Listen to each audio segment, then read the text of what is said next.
Good evening, everybody, and welcome to the Reel McCoy. I am Meffistoe, your host or host's co-host, and with me every week is Oh My Feelings. I'm sorry. I need to get better. I need to be better. Welcome to the channel. Please leave a like and subscribe if you like what you see, and there's lots of other things in this channel apart from this podcast, but it is mainly this podcast. So, good evening to you, Mr. Oh My Feelings. How are you feeling this week? I'm doing great, buddy. How you doing? All right, and we are talking in this podcast about Who Framed Roger Rabbit from 1988, and we both have kind of stuff that is not really related to the movie, but something we have to share with you guys out there. Yep. That are watching either live or VOD. All right, so Who Framed Roger Rabbit, directed by Robert Zemeckis, starred by Bob Hoskins, and I would say Kathleen Turner and Christopher Lloyd as the antagonist of this movie. It is a very, very special movie at a very, very special time at Hollywood, mostly because there was a lot of change, both in Warner Brothers that kind of mainly produced this movie, and mostly Disney. It was not a great time for Disney at this time. It was either the same year that Little Mermaid came out or a year before. I'm not remember a year before. So it's literally before Disney's kind of resurgence into the big animated movies at the time. So it was a very hard time for Disney. So they kind of relented. So this is almost the first time and the only time that Disney and Warner Brothers kind of animation, or the animation divisions, kind of joint hands and gave us this particular movie. And again, I'm not sure they ever did any No, any like collaborations anymore. I'm glad that you brought it up because Disney was willing to accept that deal to be in the film with Warner Brothers characters because they were in such a financial downturn at the time.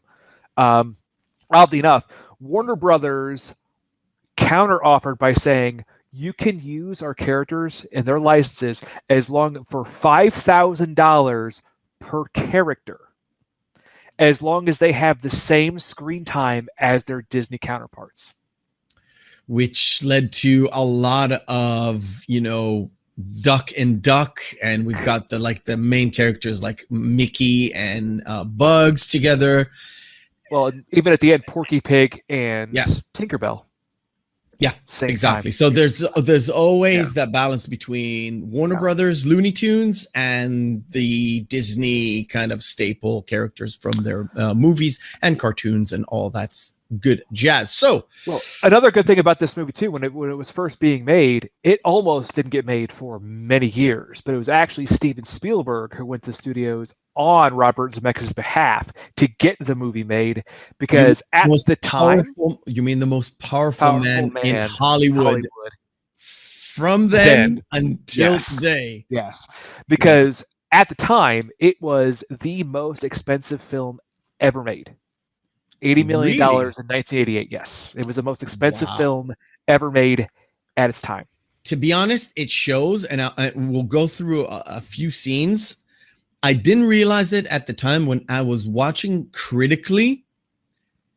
There's a few things I've missed throughout the years. I've watched this movie a lot of times. I showed this movie to my kids about a year plus ago, and I didn't notice it at the time about a few things, but we'll go through it. All right. So this might be a long podcast, so let's start it. So we're talking about the year we're talking about is 1941 or 2. So it's during the war years. So we've got the sort of a war. Art noir, and it's basically like it's a take on Chinatown. That's what it is. The film, it's a film noir type deal. We've got a detective story. We don't have like an inner monologue film noir, which a lot of the film noirs are, the detective ones at least. But it starts very, very wholesome with this. What are the like Warner Brothers style, like Looney Tunes cartoons, like Tom and Jerry style cartoon? Yeah. So we've got Roger keeping an eye on Baby, and Baby's so that's a little bit further away. It's got Baby Herman. Yeah, it's Baby Herman doing the business, trying to get to the cookies, and we've got Roger that he's keeping an eye on him. I'm just gonna skip through it because we've got a lot to cover, and at the end of it, and it's very important, Roger gets under the refrigerator, and lo and behold, he's got birds circling around his head because he got knocked out. But of course, in the script, it says he has to have stars. And that's where it kind of gives us the sort of breaking the fourth wall, the first fourth wall breaking in this.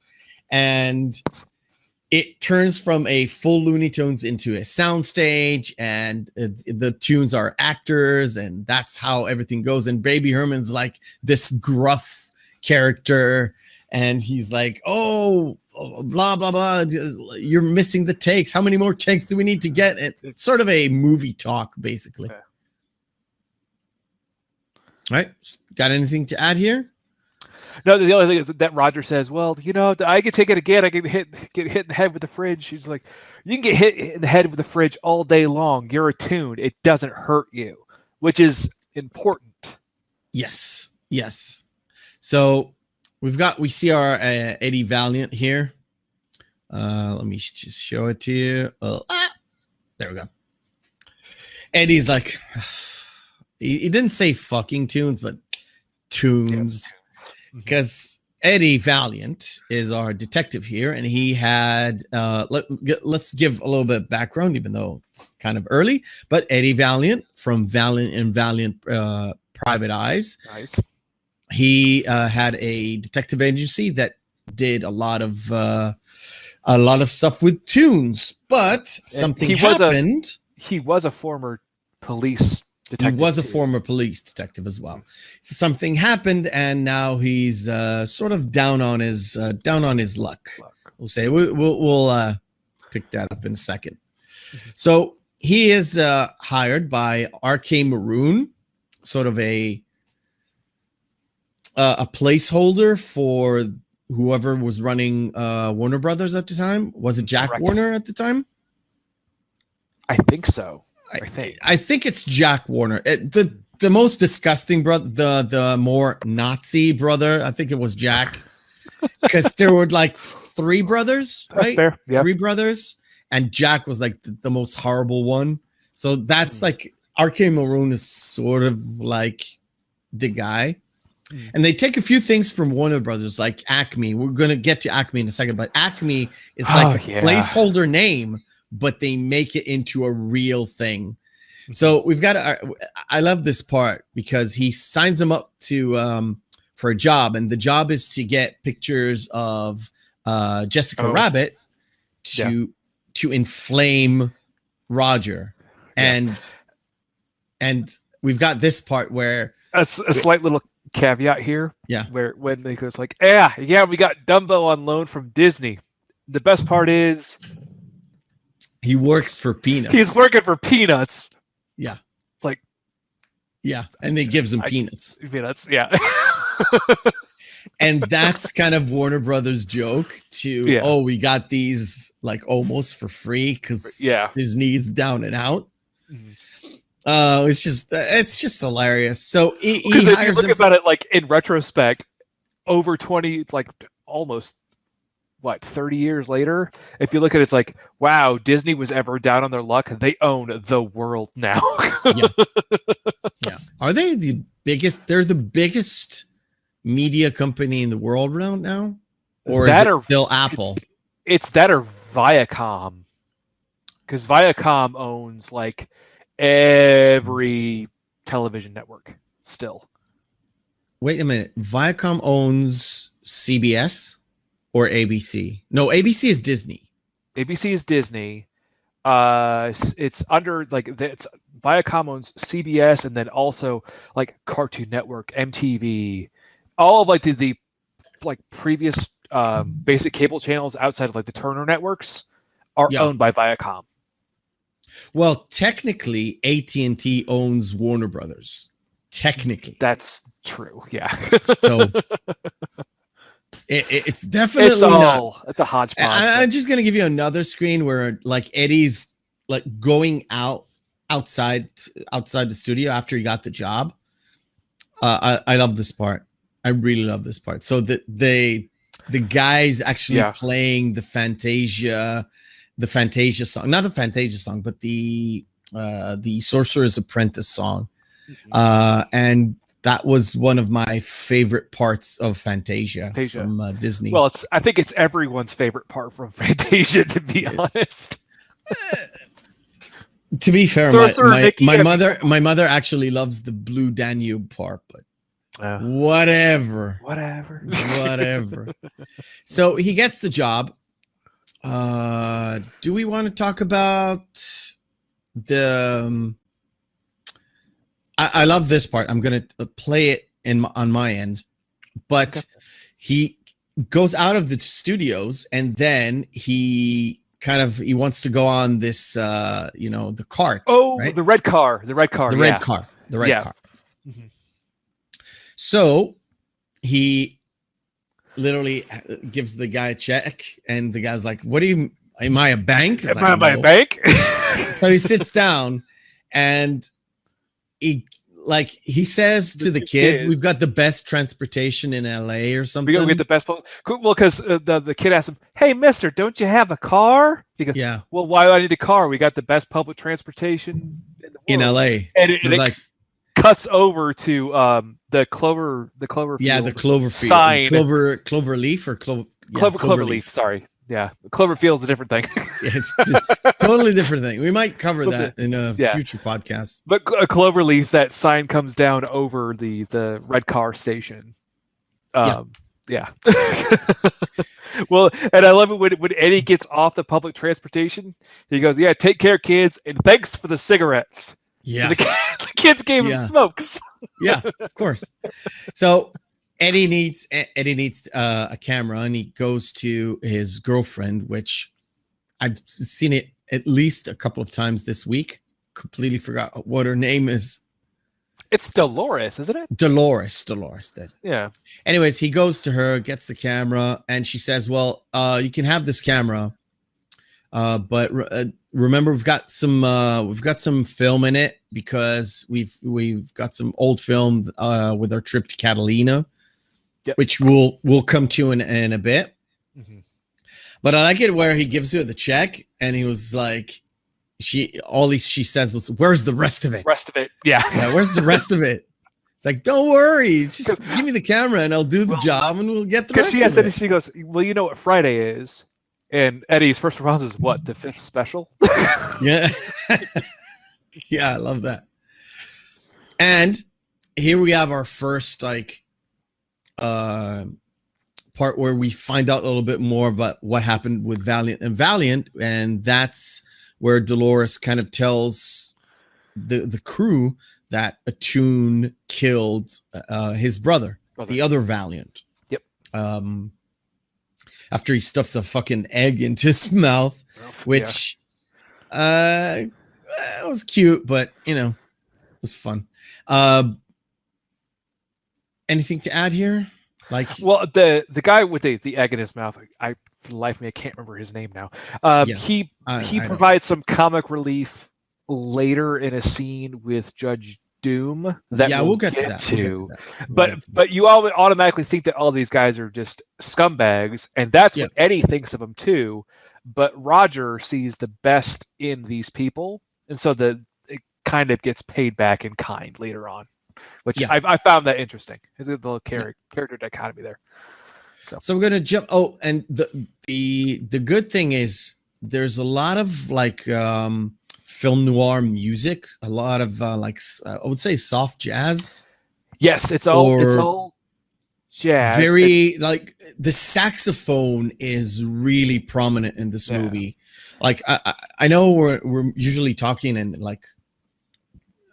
trying to dissect the movie, but I think it's important because there's a lot of the music kind of sets the tone where it's funny scenes or actiony scenes or sad scenes. So in the sad scenes, you've got the film noir kind of saxophone, very mellow, very, very, very down to earth, but sets that tone. And then we've got the funny parts, we've got the funny music, and when it's action, it's literally Alan Silvestri at his absolute finest. Yep, absolutely fine. I completely forgot it's him. Yeah, but if you notice, I don't know if you have, a lot of the actiony parts, the music is very similar to Back to the Future. Yes, very similar. And that was actually done on purpose by, do you know who, he obviously, Sylvester was the composer, but do you know who performed it? No. The London Symphony Orchestra. Of course, who did it. Star Wars, who did a lot of good fucking music.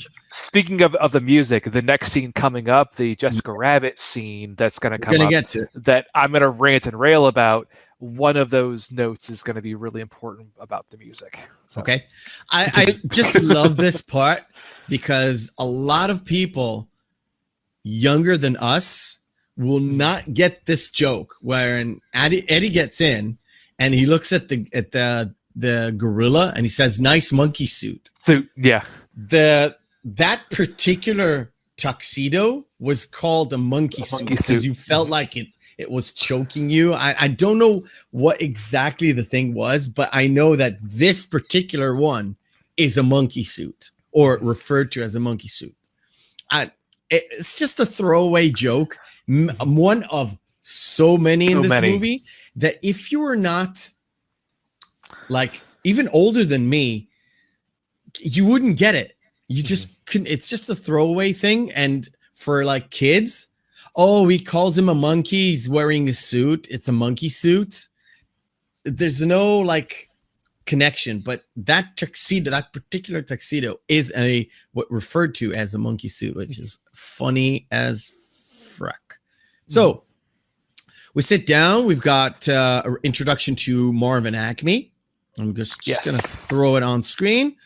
We've got Marvin Acme right here. He squirts a little ink on him, which literally it's sort of the gun that shows up in the third act. I would say the smoking gun, the smoking gun that turns up in the third act, sort of, because it was supposed to be disappearing ink. Yes, it's a disappearing ink. Don't worry about it. It's the disappearing ink. So, well, that's Marvin Acme. He's technically the mayor of Toontown. He's the owner of Toontown. The owner of Toontown. The owner of Toontown. But the whole thing about Acme is, I think the first time I've seen anything Acme is the Roadrunner cartoons. Yep, it's all Wile E. Coyote. Yeah, well, every single one of his adventures where like he bought them all from Acme, which you'd think after so many fuck ups that you wouldn't order from the same provider. The same provider, but it kind of establishes the fact that Acme is a gag guy, and his factory makes a lot of gag things that are in everything we see in cartoons. Yeah.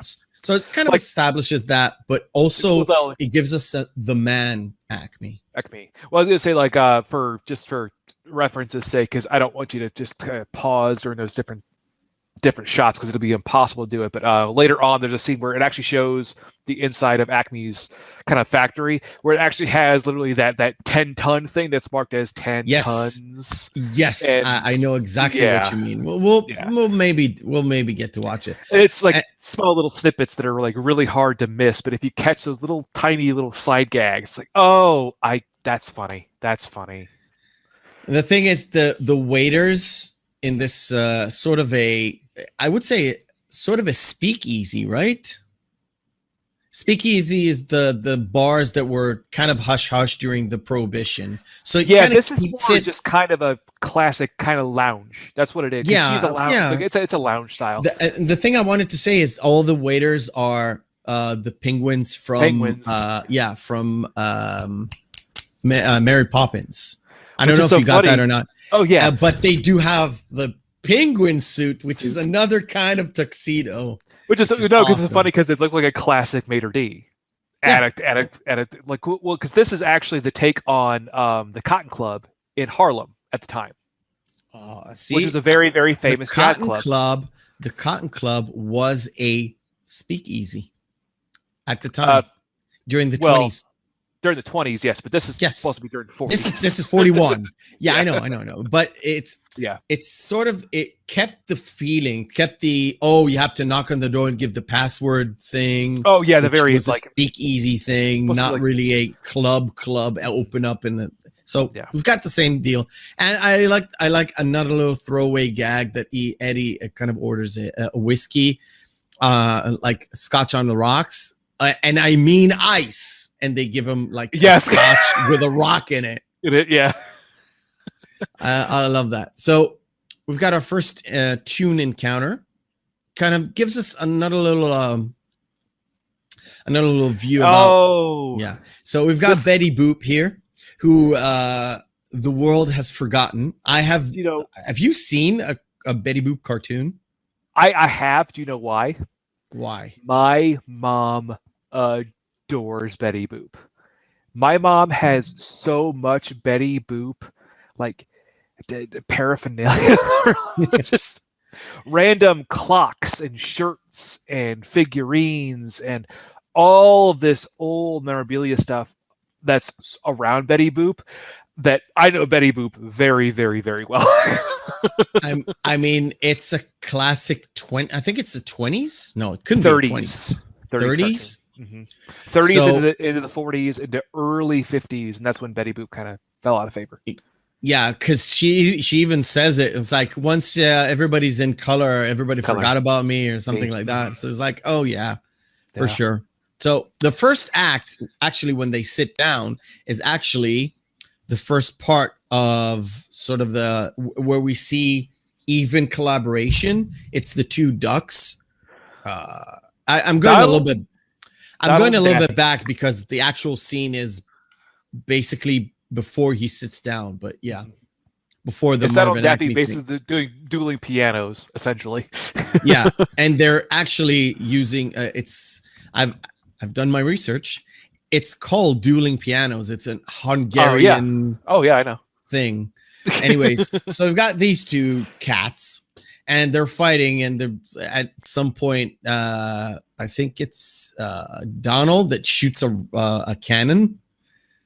Yes, and outside of Jaffe. Once he shoots the cannon, the proverbial hooks that take them away from the stage and clearing the stage out for Jessica Rabbit. And we're going to switch over to that scene. Oh, Mrs. Jessica Rabbit. I want to get a good shot of this. Yeah, I'll take this shot, and you can rant away, my friend. Okay. First things first. What have you got prepared for us? Do you know how much you enjoyed the music? Yes. You know that this is the only scene in the film, the song completely improvised by the London Symphony Orchestra. Really? Yes. So we've got lots of not cello. How do you call it? Contrabass? I don't know. It's the cello that you strum. No, it's just an upright bass. That's all. Yeah. It's just, so it's a bass. Yeah, okay. It's very bass heavy. The piano is fantastic in it. Yo, the piano is great. Yeah. It's a paint by numbers, really good jazz number, and they did it just chef's kiss. So perfect. I didn't know it was improvised. Yeah, I thought it was an adapted song that was there and they just plucked it. No, it was by them. So for Mrs. Jessica Rabbit, so there is a very, very funny story about Jessica Rabbit throughout this movie. Apparently, if you own the Laserdisc of this, yes, going back to Laserdisc, because you could not slow it down enough on VCR at the time, and it was edited out when it came to DVD. You could slow it to go down frame by frame, and there was reportedly a way that you could see her talking about. Nude. That is a myth, sir. But what was funny was retailers around the United States at the time that had copies of it when that rumor came out, they reported that they sold out of the Laserdisc immediately. Oh, dude, I've heard that a long time ago. You brought it up, brings a whole slew of memories. Yeah. I think regardless if it's true or not, first of all, I don't think it's true. I don't either. A massive marketing ploy to get rid of laser discs. Yeah, because they knew who the hell was buying laser discs. Yeah, they knew CDs were coming. They knew. Well, it's it's the same thing. Like who won during? It was like if they put it on Betamax and they said it was like, well, you could only see it on Betamax. Yeah. But that's what we talked about offline after our last podcast was the concept of Rule 34.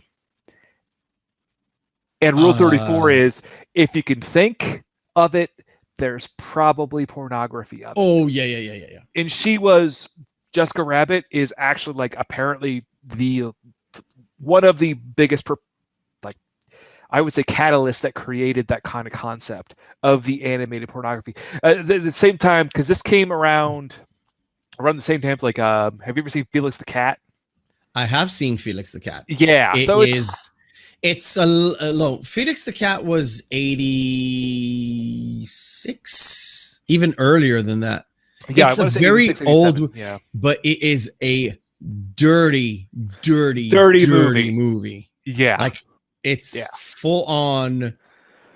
Yeah, it's very yeah. very dirty. And I think also this is around the same time that the first heavy metal came out as well. Oh yeah, yeah. Heavy metal is started off as a comics. Yep, And comics. it was adult comics. It had boobs, Very much bush, so. everything. Very And it was made into a movie, which didn't have a lot of nudity in it, but it had enough. It had some, but it didn't have gratuitous sex scenes. No. It had a lot of nudity, not a lot, but it had nudity. But not gratuitous sex scenes as what Felix the Cat. But it had a lot of Felix got a lot of that. But heavy metal had a lot of innuendo and a lot of joking about a lot of torn pieces. So you had this cod piece that barely covered stuff. It had a few nudity scenes, of course, but was true to the comics. Right. This scene. Anything to add apart from Jessica Rabbit is modeled over pinup girls. It's very much at the time pinup girls. It was that porn era, I guess. Magazines. Yeah, there were. You're right. Like 1940s, early 1940s, wartime, sort of. Porn magazines. The very like the Betty not Page really porn, style with risque. I would say risque. Yes. Right. Like more burlesque than actual. Yes, burlesque. Yeah. Okay. Yeah. So the question here is Eddie asks Betty, it's like Roger is married to her, and she says, "Oh, she's a lucky girl. She's a lucky girl. I know. Girl. What a lucky girl." Yeah. And so Eddie, and the show's over. Eddie goes to the back inside the thing, and he peeks, and of course the monkey guy finds him, and he throws him out. So he has to go through the windows, and he takes a picture, and of course, you don't have an actual timeline, but it kind of suggests that it was the same night. I always thought it was the same night, but rewatching it again, it was like, it could be like the next day, because you would never, and I mean never, had an overnight like development at the time. There was very well no way.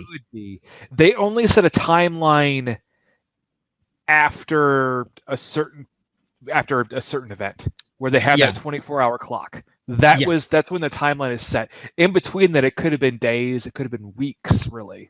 But except for like, after they show him the pictures, then that's when the day after. It's like right 24, after that. Yeah, sort of the 24, like 48 hours starts from when they show him the picture. So they show these pictures to Roger, and all they did was they're playing patty cake. Yeah. I won't believe it. I shan't believe it. Yeah. So like the euphemism playing patty cake is actually having sex. Well, at the time, I would say. So when it's actually playing patty cake, it's so weird, because the movie kind of skirts the line of sexual innuendos, and we've got that in like throughout the movie. It's sort of very interesting where they kind of skirted the lines. And this is how you make movies for kids that adults can enjoy very, very much. There's a lot of like silly things. So like the two ducks scene, it's very Looney Tunes, very kid-like scene. Mm-hmm. And this scene is very, very adult, but you can sell it to kids because, oh, look, they're playing patty cake. Yeah. Well, that's what's funny too is as the decades have gone on, more and more cartoons that have been coming out have been including that kind of overarching just subtext for the adults and the audience, which I'm sure that you really appreciate having little. Oh yeah. Oh yeah.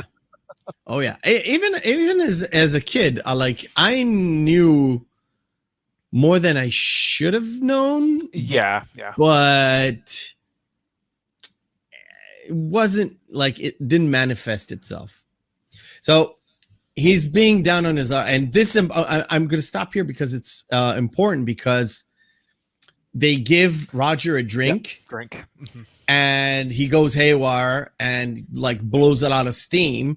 And he breaks like every window in the house and even Eddie's like scotch bottle. And he's like, "Oh, thanks. I needed that." And this is what I love about when movies do this, when they have sort of something that should be there, but it also sets up another scene later on. Yes. That's the kind of storytelling I like. It doesn't mean that it has to be, the first act sets up the third act. No, doesn't mean that. I mean, a lot of little points where it kind of fits when a guy, not a tune, but a guy is down on his luck. He finds out his woman is cheating on him. So he's like, I need a drink or I need a smoke or something like that, which is you would give an adult, but you wouldn't give a kid. And Roger here is sort of a kid, I guess. Yeah. So he has an overreaction to, So I like that. And it sets up something for later. Well, which I love. Of setting up stuff for later, there are several instances of that happening in the film. Yeah, I know. Yeah. Well, we'll get to one of the other ones later. Yeah, we'll get to that. So Eddie's like, he's done his job. He got his pay. He goes out to the house. And we've got a scene where it kind of establishes why Eddie is being such a gruff individual. Because he took the film and he developed it, and part of it is that trip to Catalina, which is another setup from another scene early on, and he watches he looks at pictures of his brother, and we see the desk where he works. It's on his side. Yeah, on his side, it's his stuff, but on the other side, it's everything that his brother, like all of his brother stuff, and everything is with a light coat of dust because he left it as is because it's their office, but also where they slept and ate and all that stuff. And it kind of builds up Eddie's character and Eddie's story, or Eddie's side of the story. Mm-hmm. So it's not all about Roger. So we've got a detective coming in, and I love this part, and I put it in the shorts. But wasn't that his? That was his lieutenant. Right? It was his lieutenant or sergeant, something like that. And he kind of wakes him up by taking an empty bottle and throwing it in the garbage can. Yeah. And it kind of makes a noise like, "Oh, what the fuck are you doing here?" What are you doing here? Yeah. So the rabbit like cacked him last night. Cactum is something that is definitely never 40s. been. Yeah, that's definitely an old noir term because that is not used. That is not used whatsoever. Yeah, and they're kind of walking towards the Acme factory, and I like the fact that they put in a tiny little bit here, which is Yosemite Sam. Kind of gets launched from Toontown, and he's burning up, and there's a nice little interaction between the live action and the tune. And there's something I kind of missed. I wanted to talk about it, but we didn't. A lot of the stuff that kind of makes it in this movie between the live action and the animated stuff is the fact that they captured the lighting so good. When Jessica walks on the stage and you see the light coming, the spotlight, when she crosses the spotlight, she goes a little bit dark and then back to light. And that kind of effect is very subtle, but it makes it so the animated stuff looks particularly real, which you cannot capture with CGI anymore. You cannot do it. I mean, you can if you do it the way they did, but it's going to cost you. There's another scene that's coming up that's actually a term in the biz called hitting the lights. When we get to it, we'll discuss it, but it took so many takes, it became its own trope because of how difficult the scene was to capture. Okay. So we get to it. Yeah. So we walk into Acme's place. We see there it is. See the 10 tons. I know. In the back. You wanted this. You wanted this. It took me a while to get it. It took me a while to get it. But this. So we've got the 10 tons, which is basically 10 tons, and we've got all the little glues and all the little bits and bobs. That's Acme's factory. That's where he keeps everything. So they see this, and they remove the body. But if you notice, they left the smashed head, the rubber smashed head. There's no blood. There's no blood in this movie whatsoever. No. But they left that smashed head and was like, oh, shit. And the lieutenant also says, he goes, oh, go figure for a tomb to drop a safe on someone's head. And then, of course, that's how Eddie's brother died with a piano being dropped on him. But still the same thing. And he goes, oh, sorry, Eddie. Yeah, sorry, Eddie. And we got this little interaction, and we've got the paint on the rope, which is yellow, because Roger's gloves are yellow. So they said, well, it's probably it's color from his gloves, which it kind of pushes us towards. This is where it's not really an animation thing. It's sort of a detective story trope where you get little clues that take you on a certain path, but also you get clues to go on another path and another path. So the whole point, if you're telling a good detective story, is you supposed to be confused up to the reveal point. And if you watch this for the first time and you don't know anything about this movie, it was like, oh, okay. So we probably know Roger didn't do it because the movie is Who Framed Roger Rabbit. Roger Rabbit. But we'll go into this with this. I was gonna say also, like any really great mystery or detective novel always has the big red herring, and that's what it is here. Yeah. So we get to meet Judge Doom. There's a little interaction with Jessica Rabbit who slaps Eddie, and we got Judge Doom. And as he goes in, the lieutenant kind of says that I think Eddie says, "How did he get voted?" And the cop says, "Well, he must have greased the right wheels or paid the right people or something like that." So we already know that he got in sort of a suspicious terms, but we don't think about it, or the movie doesn't highlight it. It's like, oh, it's a politician, so you must be dirty. Sort of like a throwaway line like that. That's how I got it as looking at it critically. I was going to say, can I spoil the ending now, or should we wait? Yeah. The whole point of this podcast is we're telling everybody at the end of this podcast, we're telling everybody to go watch the next movie. So everybody's squared. There's no spoilers in this movie. You can't spoil anything. So I want to first say Christopher Lloyd. Oh my God. What a fantastic villain. He is amazing as Judge Doom. But you can tell there are subtle hints throughout the film that point him out to what he is, that he's a cartoon character. Yeah. First and foremost, did you realize the fact that if you watch the movie, Christopher Lloyd made sure to never, ever blink. Yeah. Because his eyes are fake. Yeah. And he's always wearing sunglasses as well. Yeah.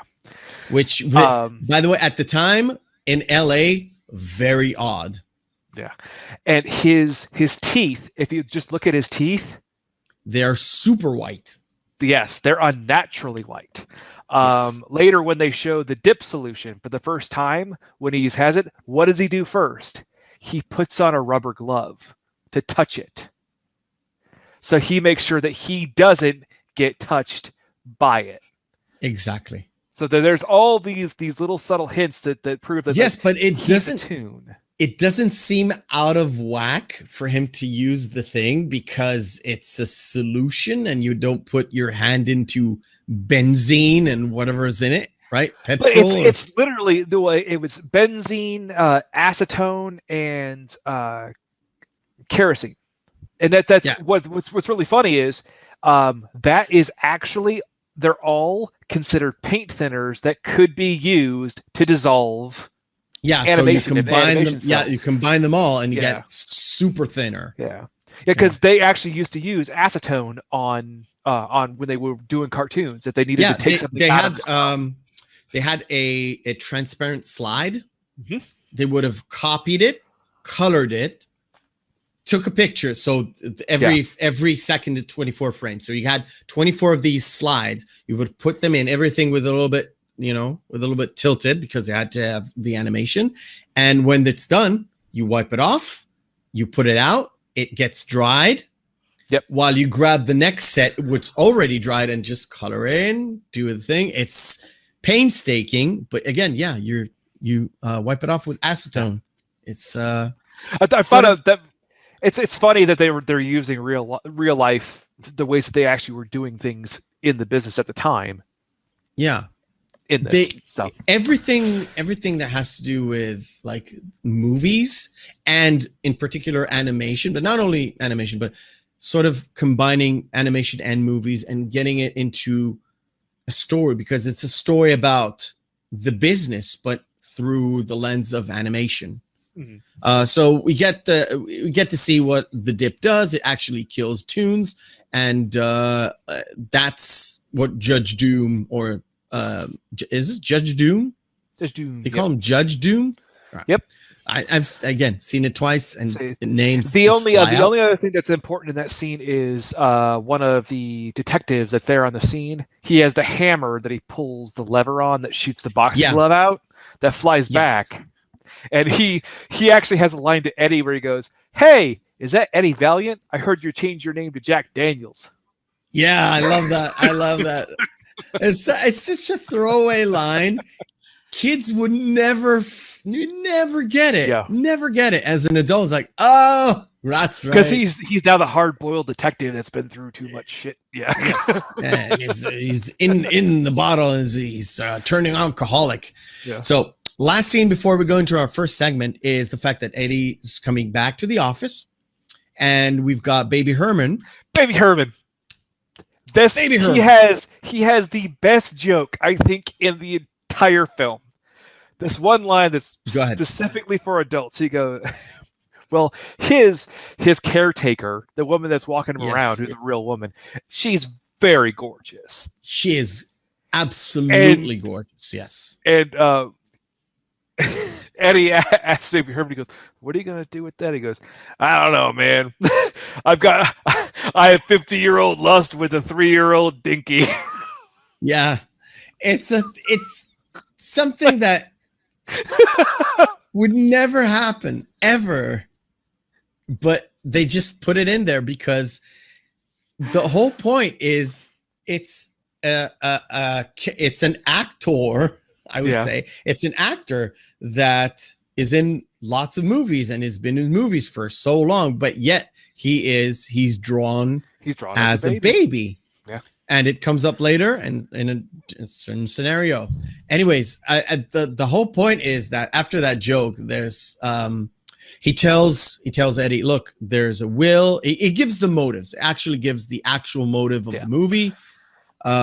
So there's a will. In the will, Acme left Toontown to Toons, and if you won't find it, it will go to somebody else. I don't think he says it. I don't think he knows who it goes to. Nobody knows who it goes to until the very end of the film. Yeah, if it's not. But I think Arcane Maroon says it when Eddie goes to him the third time, basically. But never mind. But yeah, it's close to the end of the movie. Anyway. But the whole point is we see Baby Herman acting like an adult, so we kind of buy into it, but he kind of pushes him away. He pushes the cart away, and the cigar falls down. It's like, oh, it's so good. And he goes into baby mode, which is fucking hilarious because, oh, wait a minute, weren't you supposed to be like this actor? It's awesome. Yeah. I think he did like Cagney or one of those old actors. It was modeled after an old actor, maybe Humphrey Bogart, but Humphrey Bogart didn't speak like that. That's more like a New Yorker, I would say, a New Yorker style person or a Brooklyn guy. I don't know. The accent is very, very, very like East Coast, I would say. It's very prevalent too. It's something that you couldn't mistake for anything else. It's not really a West Coast Los Angeles thing, more like an East Coast New York thing. Yeah. But whatever. I think it's modeled after Cagney, I believe. Jimmy Cagney. All right. So let's head over to our first segment of the night, which is one of my favorites. One of my favorites, to be honest. All right.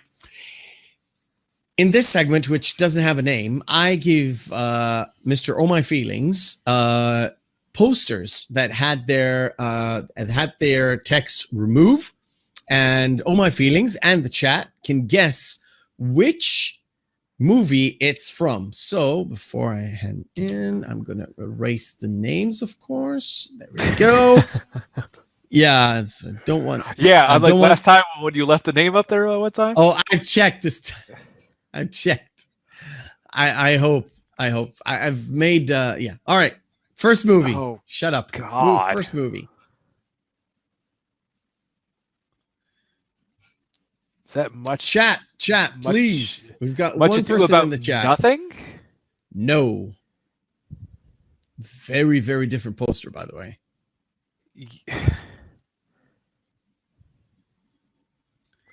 I don't think our buddy Saf in the chat knows this movie.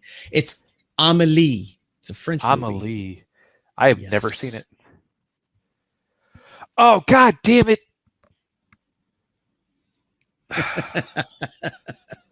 I really like this movie too, and I never remember the name of it. It's the first movie I've ever seen Rodney Dangerfield. Rodney Dangerfield, yeah. Yeah. Also, caveats. A certain person. Is that Head of the Class? No. The Top of the Class? No. Shit. You're close. I mean, obviously.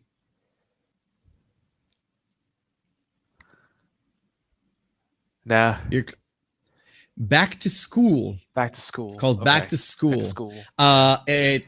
It stars. It's a really fucking funny movie. It's a really funny movie. The guy who plays his son played a few things in the 80s, kind of disappeared. His son's friend is Robert Downey Jr. Wow.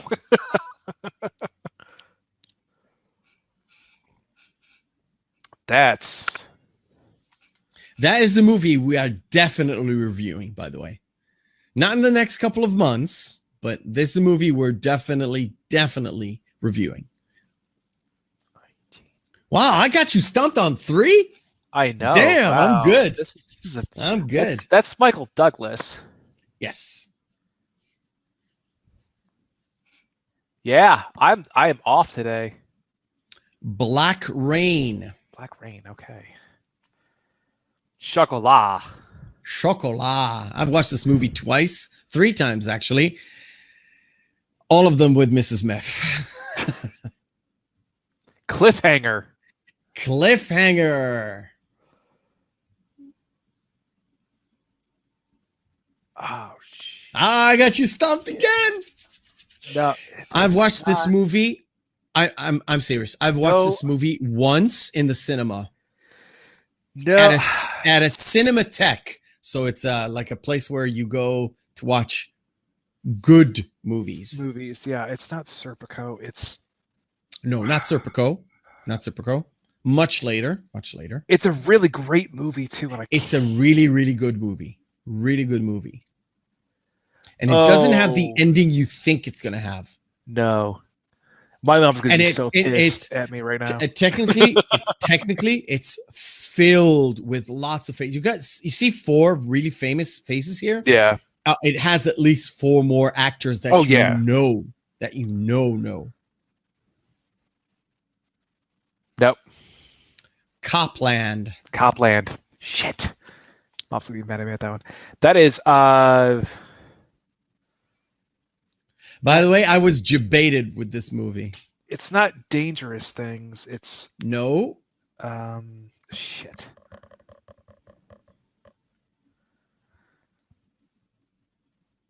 This is Sarah Michelle Gellar's. Sarah Michelle Gellar.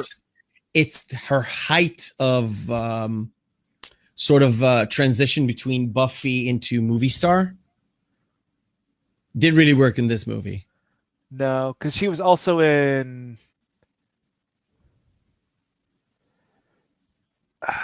Love the makeout scene back in the day. Yeah. Yeah, and I know what scene he's talking about, and I can't remember the name of the goddamn movie.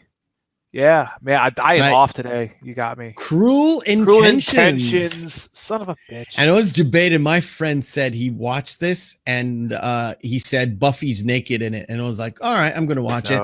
And I knew it was a bad movie. No, you were thinking of the other movie with Neve Campbell and I just saw her in another movie. Neve Campbell and she's in Tammy and the T-Rex. Jennifer Love Hewitt? No. Denise Richards. Oh, okay. Yeah, I know it. With Matt Dillon. Yeah. I don't remember the name right now. Yeah. That's just Forrest Gump? No, that's not Forrest Gump. Because it looks like fucking Forrest Gump. Do you want to know the name of the actor? Yeah. Calvin Klein. Oh, this when the president that was single? Yes.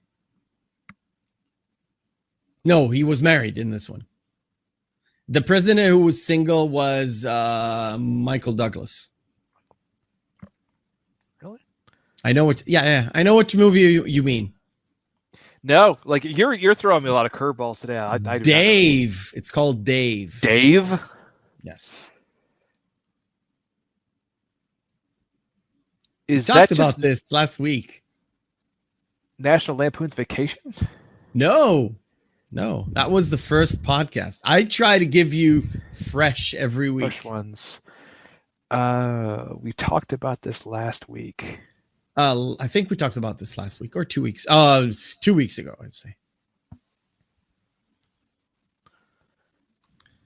I got you beat this week. I'm so happy. Yeah, man. Yeah, no, you got me really good this week. No. Fletch. Shit. Yes. Fletch lives. That's Hot Shots. Juno.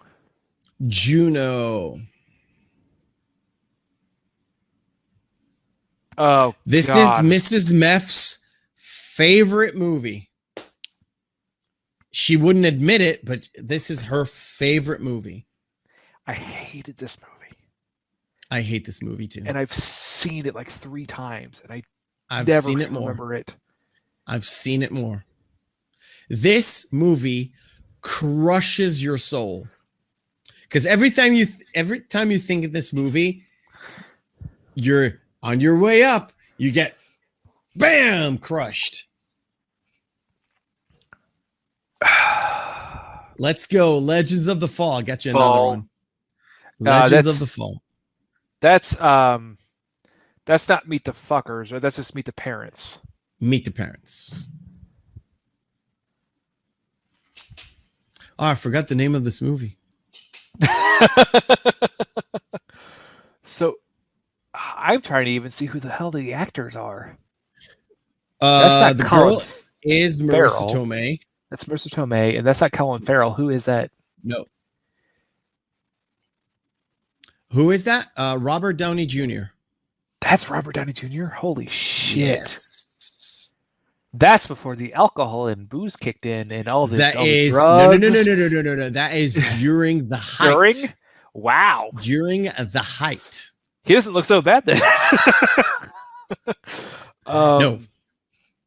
That is the height of coked up RDJ. Trying to the background, it looks like it's in Italy, but I think it's I think it's in no. I've seen this movie once. It's called Only You. Only You. Yeah, I am having a bad week. A real bad week. Oh. Should I just name off a list of films that take place in Vietnam until I get it? Yes, you can. Sure. Rambo. First No. Blood. Hamburger Hill. No. Platoon. Can you see the chat? No, I can't see the chat. Good. What did you say? Platoon. Platoon. Saf got it first. Saf from the chat got it first. Good job, Saf. Yes. Robin Hood, Men in Tights. Gotta love that movie. 40-Year-Old Virgin. Yes, sir. The Hustler. No. That Pool Shark? Come on. You're so close. I'll tell you who the girl is. The girl is Mary Elizabeth Masterantonio. Yeah. A name that soon was forgotten. It's not the Hustler. It's the same character as the Hustler. Hustler. Okay. And it will break my heart if you haven't seen this movie, and it will definitely go on the September list. I believe I've seen it. Oh, you've seen it.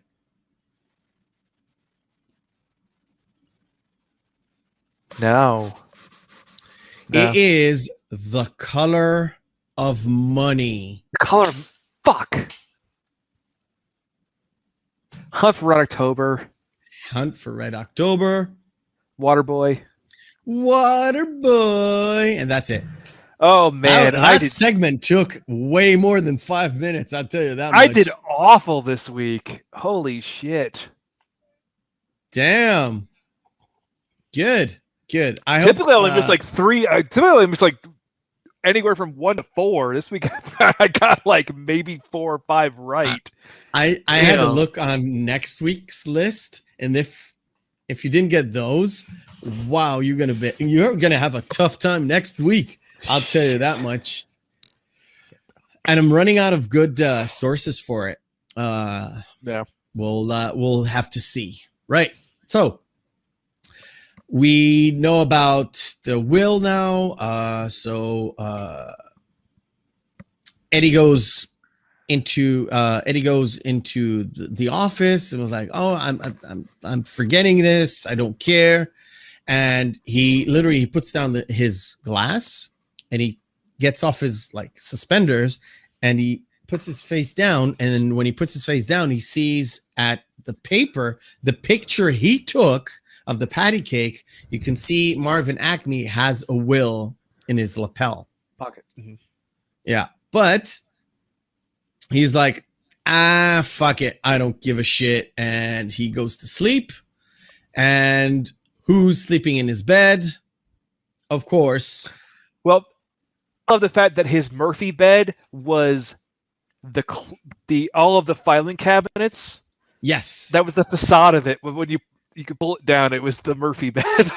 Yeah, yeah. And it's like, I don't want you here. You need to get out of here. And Roger says, but everybody's looking for me. And he goes to sit, and he yells at him like a parent yells at a kid. That's why I said earlier, he's like a little boy. Yeah.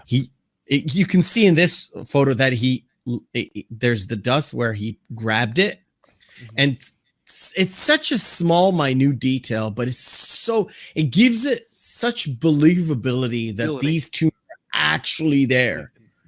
And the one thing too that when that Roger says when he's about to sit down, I was like, well, where's the other valiant brother? At least he might be sober. Yeah. And he's yelling, get out of this chair. And he doesn't tell him why. Not yet, at least. Not yet. And we got the weasels coming in. Well, because he says, well, why'd you come to me anyway? He goes, well, any two knows that we can come to you. And then it's a throwback to his scrapbook of all of the cases that he solved involving tunes. Yeah, so he helped Goofy for something, or he exonerated Goofy. Because was like Goofy was suspected of being a spy? Yeah, a commie like spy. Yeah. I was like, oh, it's so much like Goofy. Yeah. I was like, what? How? Like, how? So it like, and then, Roger gets annoyed, and he like tries to storm out, and he storms out into the closet. And when Eddie opens up the closet, he puts the handcuffs on him, and it's like, I don't have fucking the keys to this thing. And then you hear like, oh, it's the weasels. And now we're in trouble. So the only thing that you can do is, I want to get to that. I was going to say, speaking of, do you have that picture that I sent you? What? Oh, yeah. We can get to those pictures right now. I was going to say, because that was actually, that's when they first when they go into when they first saw the weasels at the Acme factory, that was what that setup was at Universal Studios, because that was taken outside of the ride at Universal Studios at the time, called Roger Rabbit's Cartoon Spin. Why did it pull up just, hold. I'm going to get to, okay. So that's one. Yeah, this one you mean. Let me shoot. Yeah, this one. So that's 9-year-old me. No, sorry, I was 8 then. I was 8. I was about to be 9. At Universal Studios, but that was at the Universal Studios ride called Roger Rabbit's Cartoon Spin. Oh, okay. they had a full ride for it and everything, and that live action Roger Rabbit was part of their Universal live action half hour thing. This one. So yeah, that one. This right one there. is a guy. That's a guy in a suit. Yeah, and if you look at the background there on the lower of the upper to the left there, that's actually a promo thing for Tailspin, which had just come out as a cartoon. Oh, in the early 90s. It looks like a Hanna-Barbera bear, actually. Yeah, right. That was Baloo. Yeah, that's Baloo. Oh, okay. But as a pilot, yeah. And this one, well, we're gonna get to that in a second. Yeah. But it's not really. It's not really that. What? Okay. Let me turn this off. Because that was right outside of the ride. That was just a setup there. Because they had that one, and they had a fake cartoon version of Benny, the character that we meet later. Yeah. But we're gonna meet him in a bit. Yeah. So Roger has been being laundered. I like this part where the main weasel comes in. It's like, what are you doing? Laundry day. He puts a big fucking sock, and everything is dirty. Yeah. Everything there is dirty. And he hides them. And it's like, sort of, there's a point where he goes up. He's like coming to leave. Roger's going out, and he suspects him again. He tries to look at it. He doesn't really check the water. and he's being rude to Eddie, and Eddie kind of shoves a soap in his mouth, and it sets the other weasels off, laughing. Yep.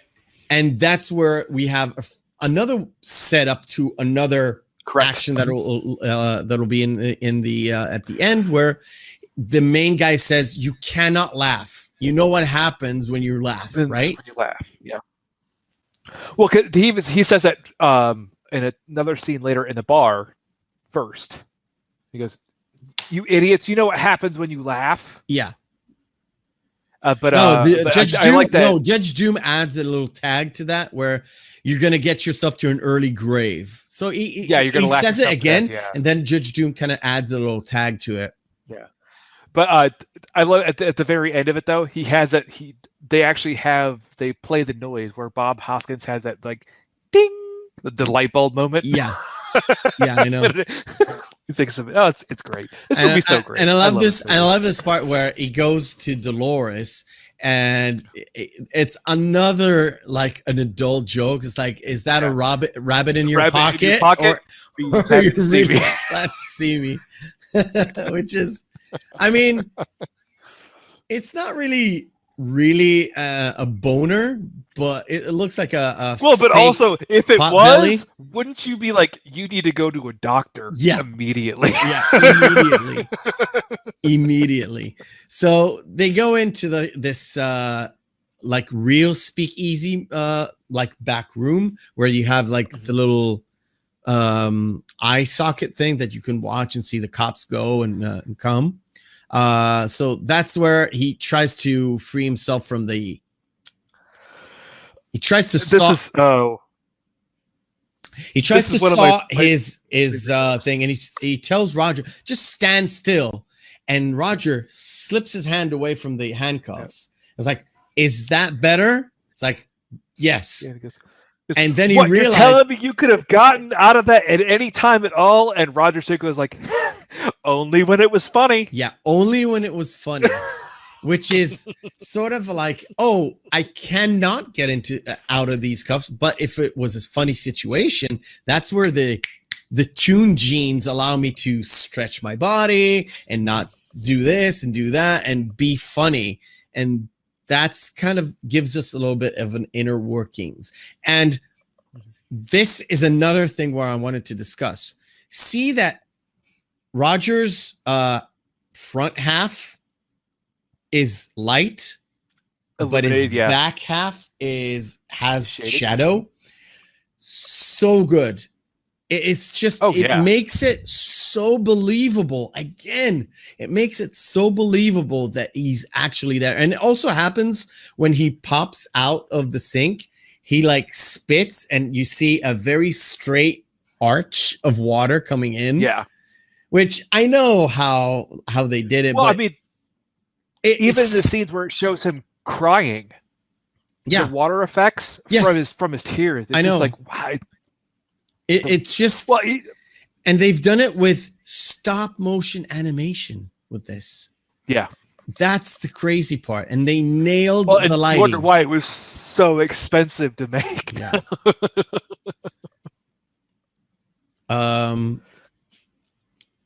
So he basically Eddie sends Dolores to find out something in the office.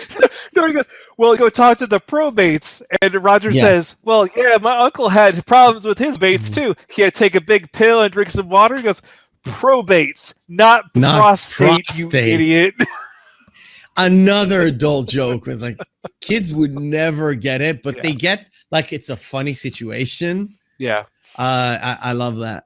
So he sends Dolores to find out what's happening with the land or with Toontown. And that's where we get to know about Cloverleaf and the development of that kind of another breadcrumb in the detective story. I want to just get to the point. Come on, man. Oh, that's a bit too late. Yeah, it's sort of a one frame after this.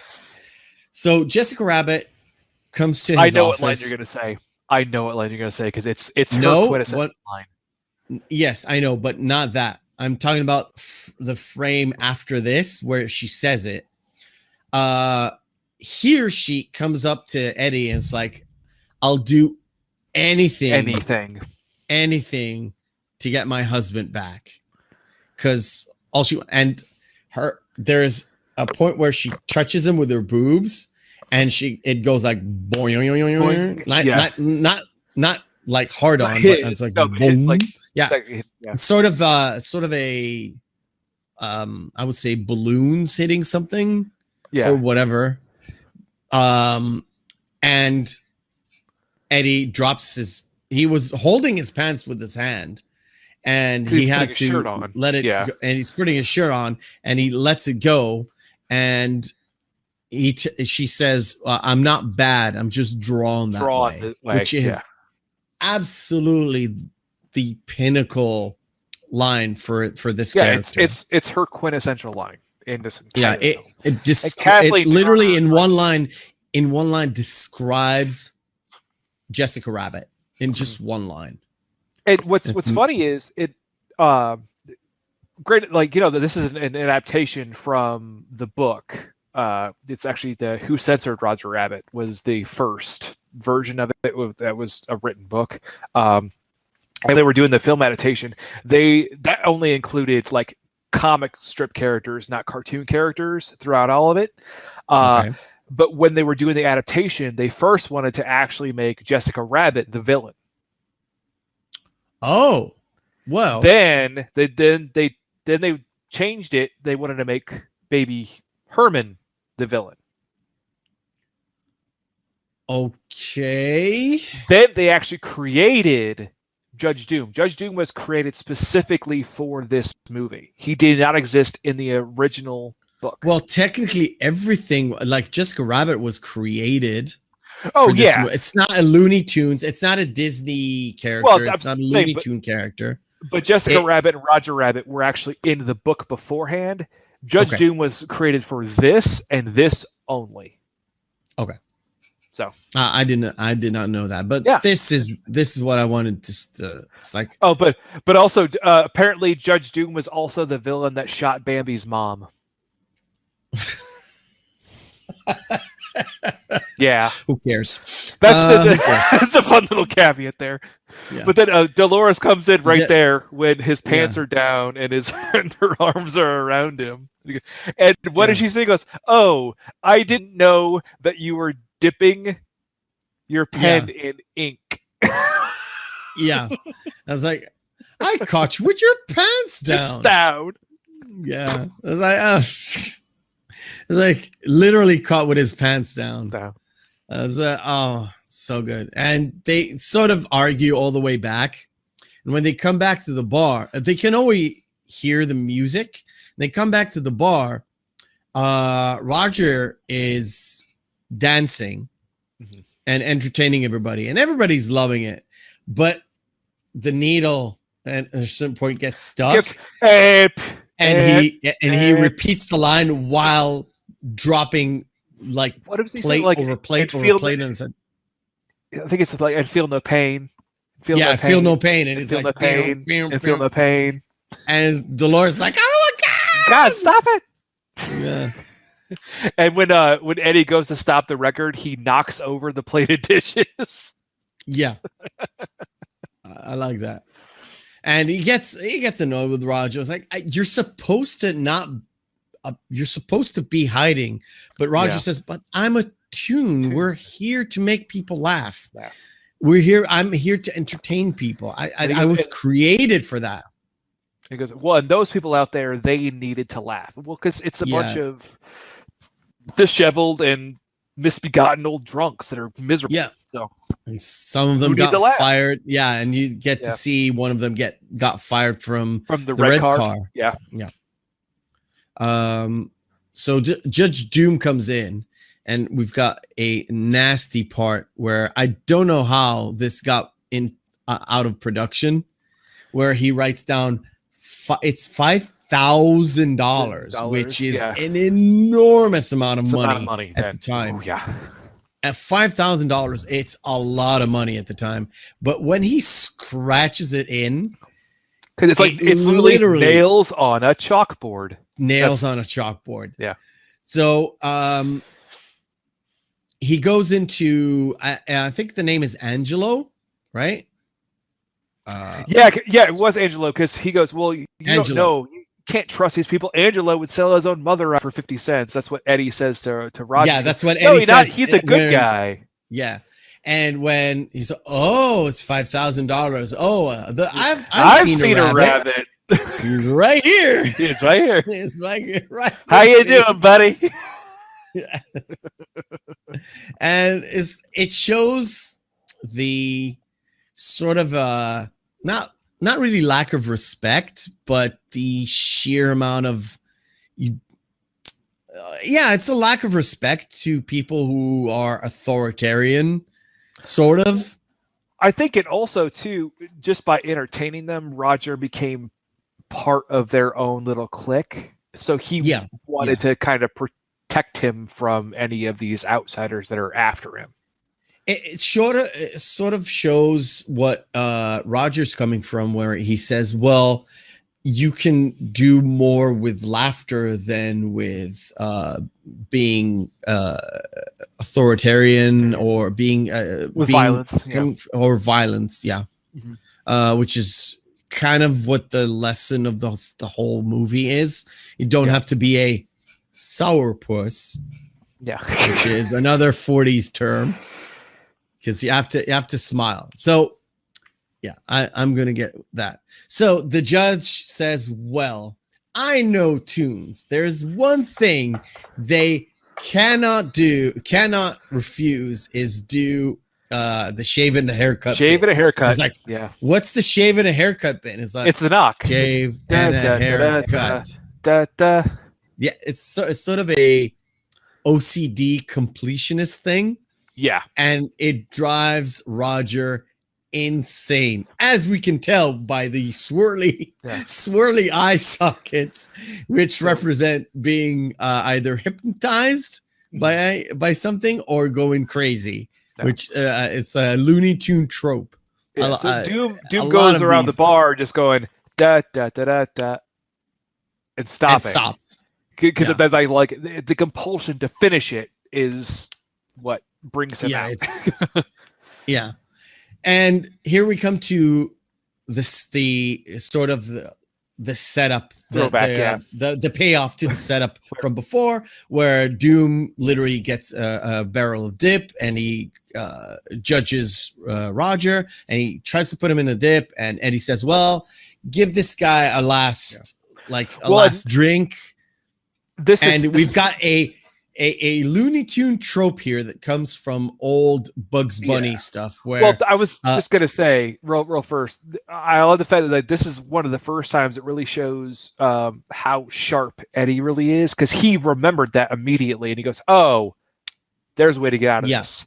And he tells Dolores, "Pour me a drink," and she says, the first was like, "Well, he's been a drunk for the longest time," because it even goes back to a joke that. Kind of a joke that Roger said to him before when he was laying in bed. He goes, well, I asked the newspaper boy where to find you. I asked the fireman where to find you. They couldn't find you. I asked the liquor store man, and he knew exactly where to find you. He knew exactly where to find. Yeah, that's how Roger actually finds Eddie. So he gives him the drink.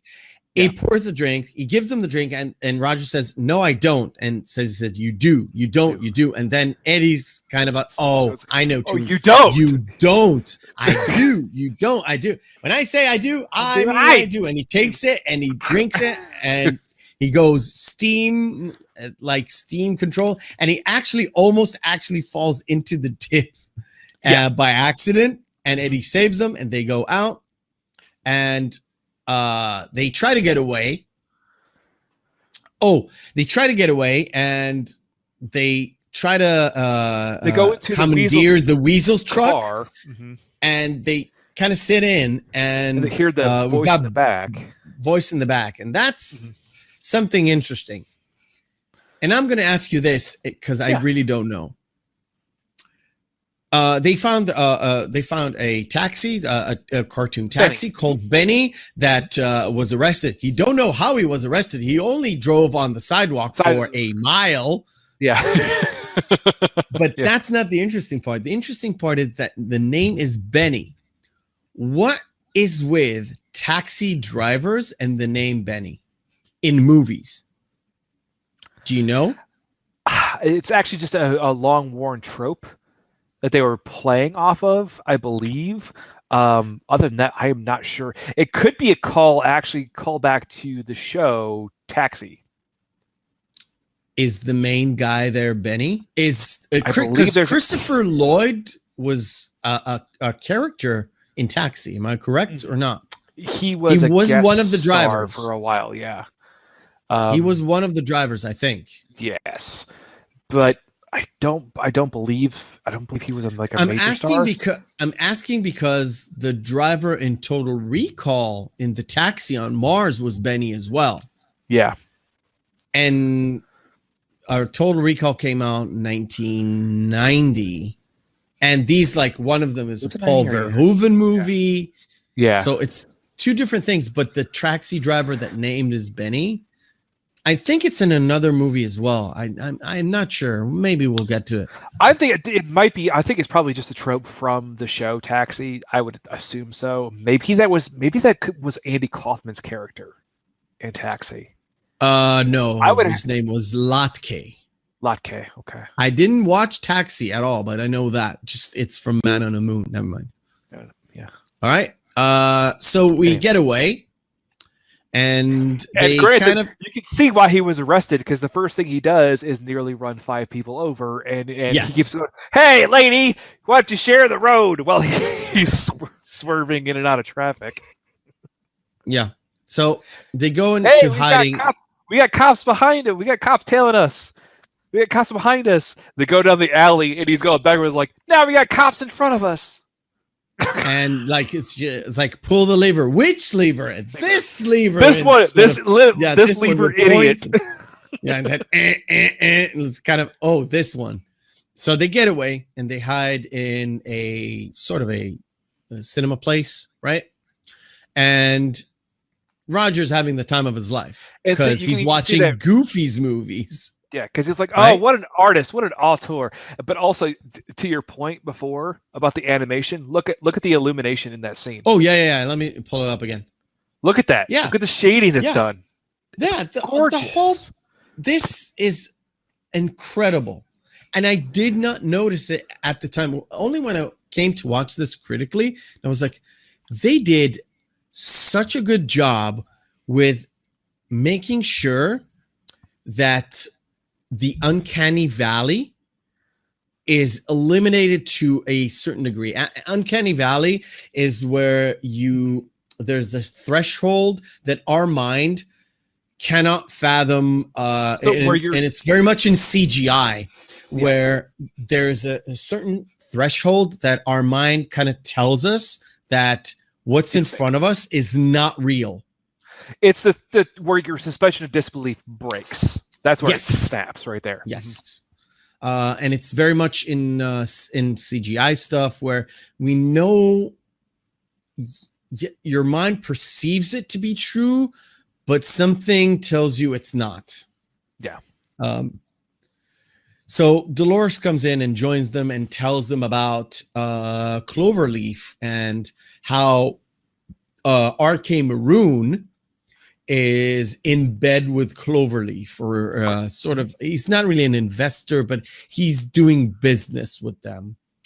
And Eddie's like, oh, that's the connection. That's the connection between R.K. Maroon and Acme, and Toontown is taking over and giving it to R.K. Maroon, not really Cloverleaf.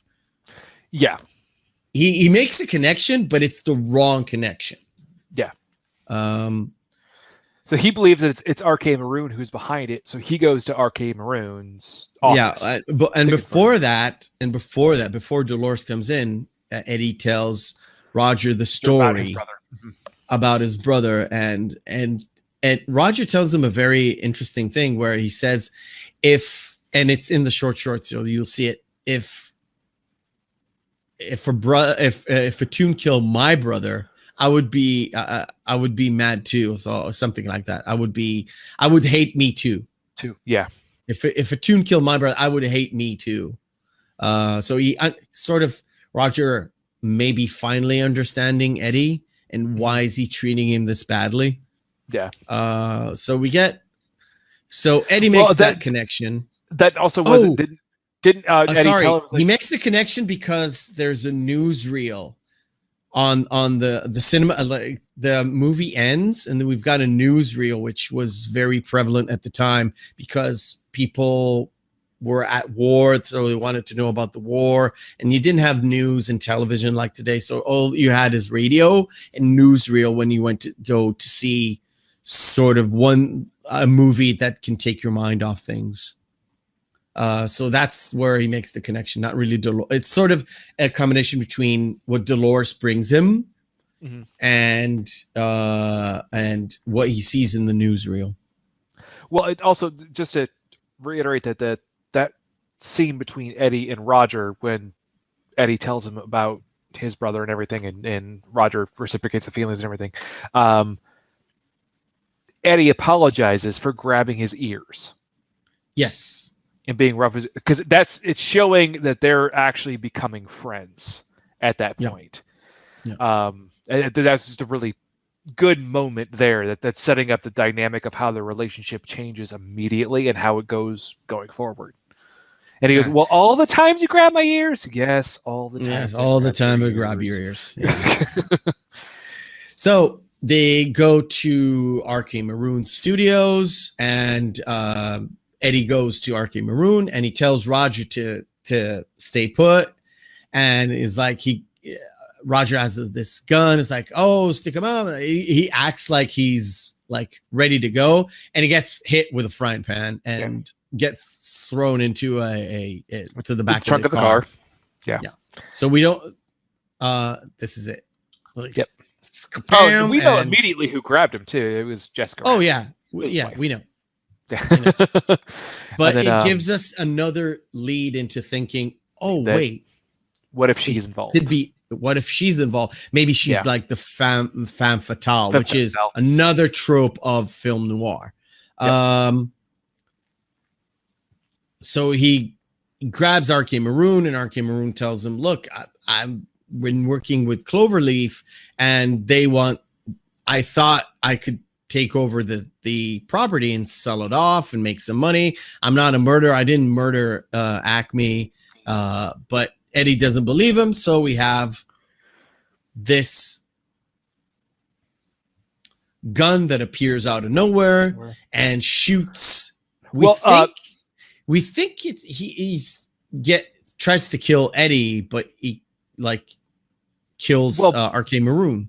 But he pulls out the piece of paper that was the handwritten note that Roger wrote in lipstick to his wife, which he wrote the love letter. He found the piece of paper, a blank piece of paper.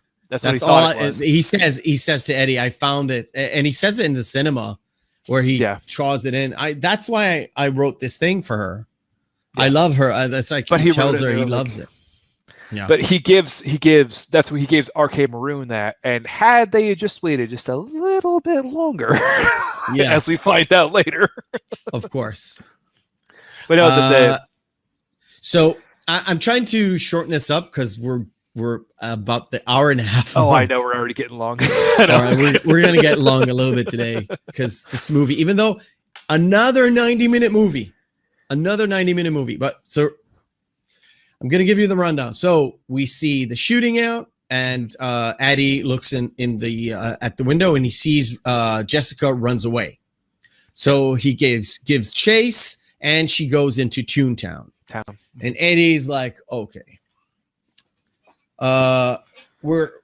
this is going to be a problem. So he gets out an animated gun, which looks really, really good when he holds it. It looks very believable. Bob Hoskins did amazing work, with his character. he opens up the case where it was stashed in, and he's got bullets, and it's like, oh boys, are you ready to rock tonight? It's like, fuck yeah, he's got this. It's like all of them, they're all little they're all little like racist stereotype bullets. That's all they are. Yeah, so you got the Mexican, you've got the like hillbilly, you got the cowboy, you've got the Native American, yeah. And he throws the bottle up and he shoots the Native American, and it flies up and it pulls out a tomahawk and goes. That's the point I wanted to like stop on, is the fact that he's like, okay, we're gonna get in. I'm gonna take a swig of drink.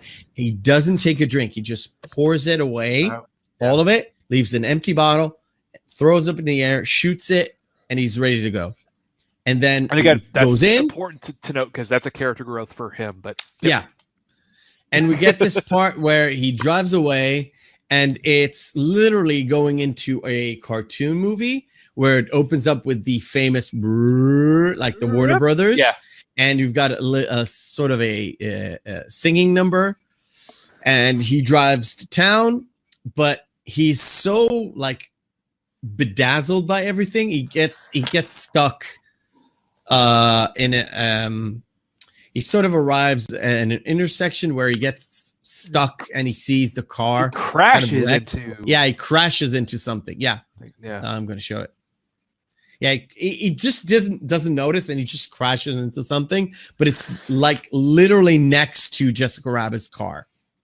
Yep. And he looks up, and it's like a tall, never-ending building. Yeah. Which doesn't make any sense how he could even see it, given what how we he later. Could see the window. It's like just a window and her silhouette. A silhouette. Yeah, the silhouette. How could he? Yeah. And there's a part where he goes into the elevator with the dog, and it's a concierge. It's like Droopy. An old-timey It's what? That's Droopy. It's Droopy Dog. He's never heard of him. He's an old cartoon character. Do you know Eeyore from Winnie the Pooh? Yeah. Sort of he's the same like Eeyore, but as a dog, basically. Okay. And then all of his jokes are about how he's the depressed old, sour like bloodhound, basically. Totally get it. Yeah. Totally get it. So because when he steps in, he goes, "Watch your steps, sir." So he gets to I'm literally skipping ahead as far as I can. And he goes, he finds the thing, he opens up the door, and we see like a silhouette, but it's not the real woman. It's like it's like a crazy man. And it's like a whatever. We don't know her name, we don't know anything. She just chases him over. And he runs away, and he hides in the bathroom, and the bathroom is out of order because there's no bathroom there. There's no bathroom, and he just falls. And the first station he falls into is like a little pole where Tweety Bird is. Oh, the piggies! And he's just, it's sort of super comical, very cartoonish, but with a live action Eddie Valiant. I love that the Eddie calls him out. Hi, Tweety. Yeah, hi, Tweety. Don't do this, and he still does it. And he also says he falls down, and we see a little snippet just before we go back to Eddie. It's like, "Ain't I a stinker?" Something like that. That's Tweety. And that's not really a Tweety line. It's more of a Bugs line, but whatever. Well, because Bugs says that line in a little bit with him and Mickey. As he's still falling, because as he's still falling, Mickey and Bugs are falling down with him, and they both are like, and Eddie's like, "Hey, can you guys give me a spare parachute?" He goes, "Yeah, I've got one. Are you sure you want it?" He goes, "Yeah, give me it." He gives it the spare. It's a spare tire, and they both stop. They're floating up because their parachutes deploy. Yeah, and Bugs goes, "Well, ain't I a stinker?" I thought that Tweety said it as well. Maybe I'm mistaken. Never mind. Too much stuff going on in my head. But yeah, that's like the whole scene is super comical, and it kind of puts you in the atmosphere of, oh, this is Toontown. Yeah, you are in Toonland with Toon rules. So you better be prepared, motherfucker. But he kind of gets rescued with like with the woman, right? Did she rescue? The woman. Yeah, she rescued. The woman kind of rescues him. Man. Yeah, but he gets away from her, and she still chases him. And of course, there's a line on the road. He tears up the line. He puts it into a wall, and that's how he gets rid of her. And he's like, "Tunes." Yep. And they go and he sees something in an alley, and he gets confronted by Jessica Rabbit, who points a gun at him, but she doesn't shoot at him. She shoots at Doom. And that's where we get like the reveal of Doom was trying to frame Roger Rabbit. We don't know exactly how, but we know that Doom is the bad guy. Like we kind of knew he was the bad guy because he was wearing black, obviously. Yeah. But we don't know exactly what is going on, apart from the fact that Doom wants to kill the Toons or wants to dip all the Toons. We don't know the reason, right? Mm-hmm. So they get out. They chase him using. There's a point where Jessica and him kind of run away, and he's telling her, no, we have to go that away. And that kind of gives the signal again with the setup and the payoff. Benny tells Eddie before he leaves, if you ever need me, just put your finger up and I'll be there. Yeah. And that brings Benny to Jessica and Eddie. They gotta give chase. Doom spills a barrel of dip on the floor, so it kind of erases Benny's wheels, so he crashes. Yep. And Doom and the Weasel take Jessica and Eddie away. And of course, Roger comes to it. He gives chase via, I think it's Eddie's car, right? He uses Eddie's blue car or Jessica's white car.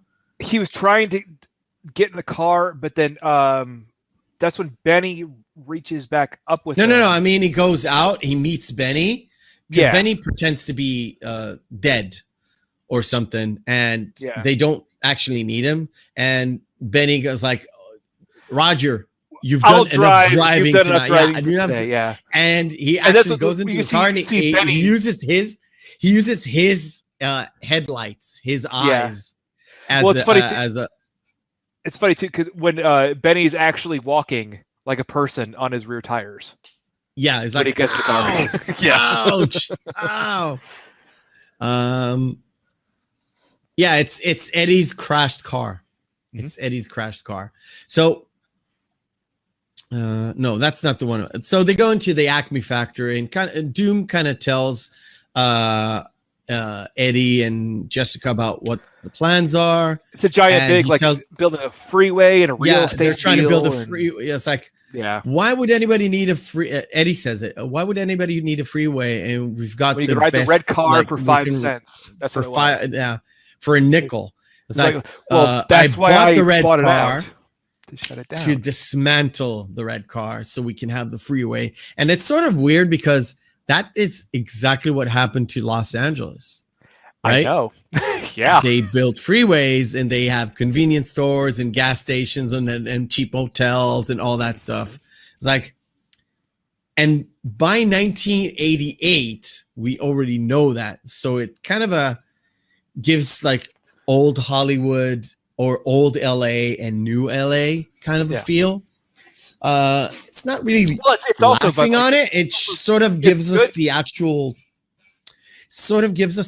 truth where Doom actually won because the laughter kind of went away from LA or Hollywood. Oh, yeah.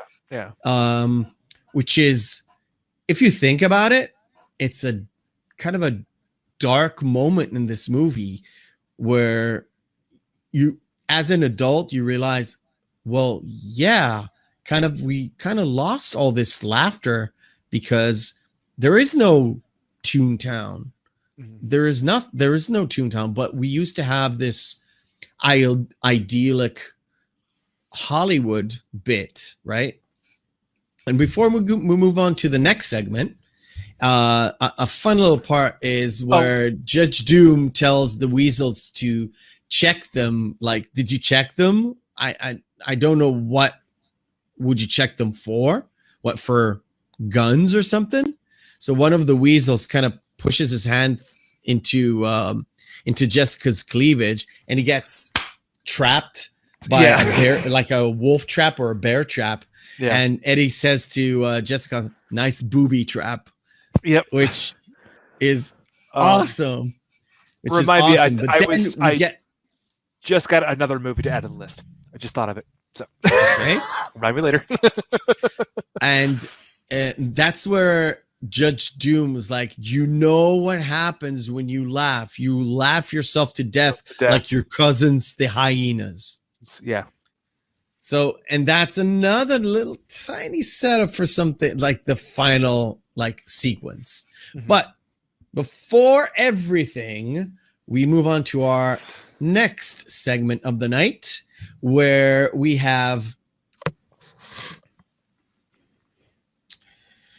pick two movies and we put them side by side, and we kind of deliberate on which one is the better movie. It could be any criteria you want. We went through it in other podcasts. Let's start with this magnificent pairing. It's Dr. Strangelove and American Beauty. Dr. Strangelove. I would say Dr. Strangelove. It's Stanley Kubrick, one of his best. Pulp Fiction, my favorite film of all time. Really? Yep. It's not my top 5. Ooh, I haven't seen Arlington Road. I've seen them both, and American History X is way better. I'm going to go with you, but I haven't seen Arlington Road, technically. Jumping Jack Flash and Juno. If you've not seen Jumping Jack Flash, it is a not a detective story, but sort of spy. It's a really fun movie that literally the concept is taking one of the Rolling Stones songs and in developing it into a riddle and a story. I would say Juno. I would have not to joking. I would unfortunately have to go Jumpin' Jack Flash, because I think it actually was the big platform for Whoopi Goldberg, because she was a stand-up comedian beforehand. It was her debut film. And also, after this, she got Color Purple. Yeah, and also I just don't like now. It's Elliot Page now. I don't like Elliot Page. I loved Ellen Page when she was Ellen Page. I didn't like her in any other movie apart from this one, including X-Men. So Jumping Jack Flash. I really love Juno, to be honest. Resident Evil, Die Another Day. Which is the bigger shit film? I would pick Resident Evil because it's Friday evening, popcorn movie. Which one would you pick? Yeah, I would rather watch Resident Evil. Yeah, you're right. Exactly. I worked actually at a cinema. They're terrible. They're both terrible. You hate both of these movies. Yes, I do. Oh, I know you hate both these movies. The most annoying part is I love Clive Owen. I think Clive Owen would have been a way better James Bond compared to Daniel Craig. Yeah, that's my personal preference, and I love Guy Pearce in almost everything that he does. And I said, and you like Joey Pants in Memento too. Oh yeah. I'm gonna have to go with Memento. I'm gonna go with you because I don't like any of these movies. I know. I've seen them, I just don't like them. Cars or Harry Potter? I was going to go with Cars because Pixar, and it was John Lasseter Pixar's. And I was kind of overruling you, but The Dead Zone or Pirates of the Caribbean, Dead Man's Chest. That's number 2. 2, which is actually, I think that's the best one out of that series of films. Really? Too. I would say the first one was better, but okay. Oh, wow. Have you seen The Dead Zone? I've seen The Dead Zone. It's not really good. Oh, I really liked it. Well, I would still go with Pirates of the Caribbean because it's way more of an enjoyable film. It's just fun. Yeah. Yeah. At the end of the day. Nightmare. Shit, never mind. Excuse me? Remake. That's the remake from 2010. We're going to give Freddy his motivation, even though we already know his motivation. Yeah. They did. And Jumanji, the first one, which was awful. I would still watch that one. I would watch The Nightmare on Elm Street before the Jumanji again. Yeah. Yeah, Jumanji is not good. Snatch. The world is not enough. Snatch was on the list. It was took down because of. Oh no! These are both really funny, and they both have their own time and place too.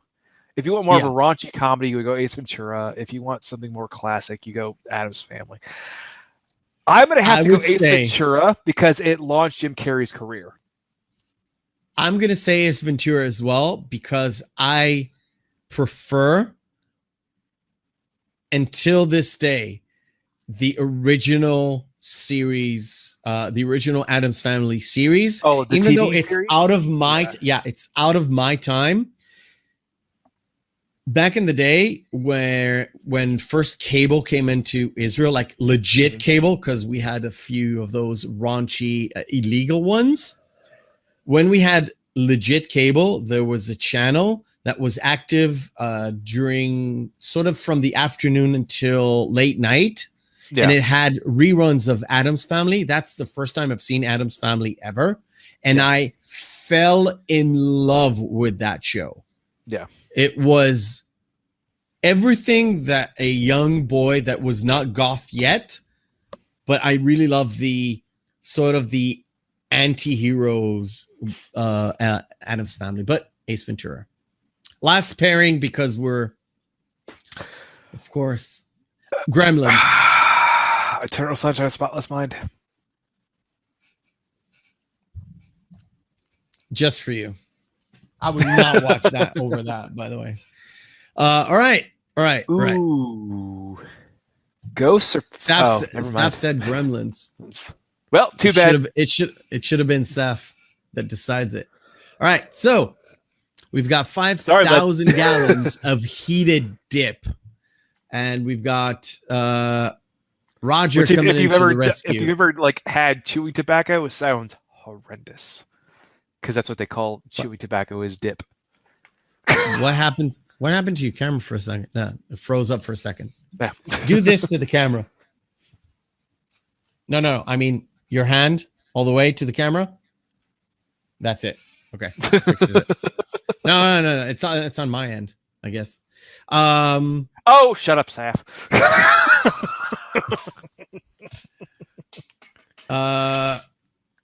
Where is it?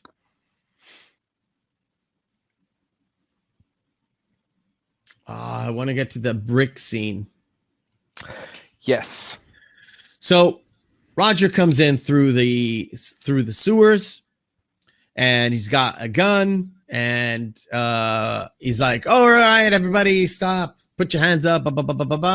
And he's got a funny little joke there where he says, "The true meaning of the word justice hits you like a ton of bricks. And a ton of bricks literally." Falls literally, it's marked on the little placard. It says a ton of 1 ton. Yeah, exactly. And the funny part is when Jessica kind of frees him away from the bricks, he's got stars. It's like, oh, look, Raul, stars. And it harkens back to a setup from the first this entire sequence, not scene, but entire sequence. There are callbacks. A lot of callbacks, a lot of payoffs to a lot of setups that were there from the start. We didn't discuss the holes when they went to the Acme factory. The cops did. You mentioned the hammer, but you also mentioned that there's a holes that you like stick on the wall and just put your hand through it. That's another little setup that comes in later in this in this sequence. But yeah, when the stars are over his head, Jessica tells him later, goes, "Oh baby, you did it so much better than Goofy. I'm so proud of you." Yeah. And that's this is a point where there it is. Got it. Yeah. And it kind of Judge Doom's like, okay, tie the lovebirds in and use a cartoon-proof rope. Yeah. Yes. Very important to put cartoon-proof rope, because we had the part where we had the cuffs that you can get out of it just as long as it was funny, right? So cartoon-proof ropes, very important. So there's another setup and payoff. When we had the sequence where Eddie kind of falls asleep because he drank too much, we kind of have a pan of his desk and all the little, it's like the scrapbook of everything. Mm-hmm. You see, or maybe it was when Roger was going through the scrapbook, you see that Eddie and his brother grew up at a kind of a circus vaudeville thing. His dad was part of the Barnum and Bailey circus. He was like on the road with Dad. That's what it was. Yeah, exactly. His dad was a clown. Yeah, exactly. So that pays off here, where we Eddie kind of realizes, well, I need to do something to make the hyenas laugh, so we can kind of get free of this situation. Because if the weasels need to laugh, because that way we can stop this car from going through Acme's factory into Toontown. So he activates this kind of large merry-go-round, broke down, kind of a big I don't know how they call it. How do you call it? I don't know. It's a auto-tune piano. It's not really a piano. This is the best. No, it's just sort of like a makeshift sort of organ that's playing all of these different. Yeah, because it works on an inside. You've got the cylinder, and these you can mount up a different cylinders each time. Yeah, because it's all playing all the. It's sort of it's very mechanical, and it's playing the song, but it uses different things. Yeah. But yeah, it's like a big little cart. But the way that it's all done too, like the way that he gets out of it, it's like you said, going back, it's very vaudeville-esque in the way that he's playing it off. So you've got the drum, so you've got the drums, and you've got the cymbals, you've got all these little things, and Eddie puts on a show. Yeah, Eddie puts on a show. In the intro, he goes backflips. The rhyme, I can't think of the next line, and then. And then it was Jessica goes, I can't do it every time. He goes, thank you. Yeah, exactly. Exactly. So he gets the weasels to start laughing because they're enjoying the show. And at a certain point, they just laugh so much. They laugh themselves They literally die. But the thing is, their ghosts still can do a lot of things. So one of the ghosts at a certain point literally just pushes the lever, and the whole truck kind of starts moving. It was the Psycho one where he goes, bye-bye, rabbit. And he hits the switch. Yeah. It's like, time to kill the rabbit. It's like, and he's dead. So Judge Doom comes into the fray because we're already at a big bout. Eddie pulls out a big magnet because he had a sword in his cane. Yeah, so he has a sword. That's why Eddie pulls out a giant magnet to try to pull the sword away. But Judge Doom is like, I'm gonna get you. And he literally turns the magnet away, and he gets trapped against the barrel, and he goes, stay there. Don't go anywhere. Because she was like, puts his sword back in his sheath and it's like, stay there. Like, where can he go? And he brings out steamroller a around. cartoonish steamroller, and he tries to do Eddie, and now we got the payoff with the holes. So he gets a hole, he puts it in the middle of the magnet, he gets away, and Doom kind of falls, gets away from the steamroller, and tries to punch Eddie, but he punches through a barrel of glue. Mm-hmm. And when the steamroller comes back in, he punches the steamroller. He tries to punch Eddie again, but he misses. He punches. Yeah, he misses. Yeah, he misses Eddie, and he's got the glue in, and he punches the steamroller, gets stuck, gets steamrolled, and that's where we find out that Judge Doom was a tune. The whole time, and we get a very interesting PTSD moment where Eddie kind of gets stuck, right? And I said it just like this. Exactly. And we see why. It harkens back to the first, where they saw the rope with the yellow paint, because the tune itself is yellowish. He's got red eyes, but he's got yellow everything. Hands, right? Yeah, his hands are actually yellow, and also he says, like, remember, this is the voice that I had when I killed your brother. So he knows that this is the guy who killed his brother too. So it all goes back to Doom. Yeah. And he's got. I wanted to show this for a second. The giant axe. Yep. So he's got the giant giant saw, and it's very comical and very much Bond-esque. And he keeps moving his hand, and it gets bigger. It goes bigger and bigger and bigger, and Eddie kind of gets away from the first cut. He grabs that hammer, uses it, and it pulls the lever where you see here. He the boxing switches the tap, and it empties out the dip onto Doom, and we get a very Oz moment, I like to call it, and it's prevalent in a lot of movies where somebody's melting. It harkens back to The Wizard of Oz, where the witch is dead because she got sprayed with water, and it's like, I'm melting. What a world. And again, you can see in this part where Judge Doom is dead, is yellow. It's very much yellow right here. And of course, Eddie goes to free his friends. And I like this part. Very cartoonish. Yeah. So because actually the big truck with the dip doesn't have any dip anymore, right? Yeah. But it pushes through because the truck keeps moving. It pushes through, and then a big train kind of just smashes it away and gets rid of it. Mm-hmm. Everything is clean. Eddie cleans everything, and so he can drop down the tunes with safety. And of course, you get a big Disney and Warner Brothers movie where the cops come in with Benny,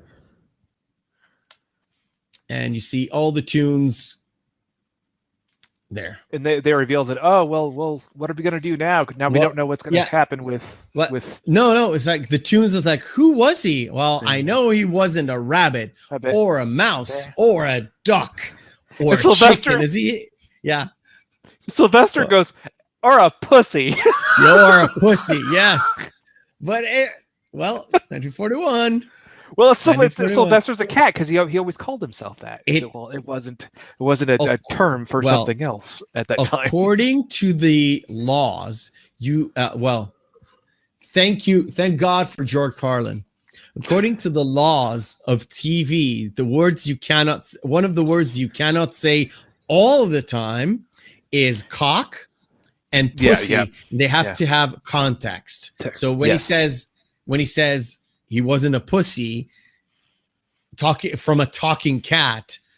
After you've heard all the stuff, it makes sense. But there was another adult subtext joke. Yeah, they kind of slipped it in there. By the way, do you recognize all the characters here?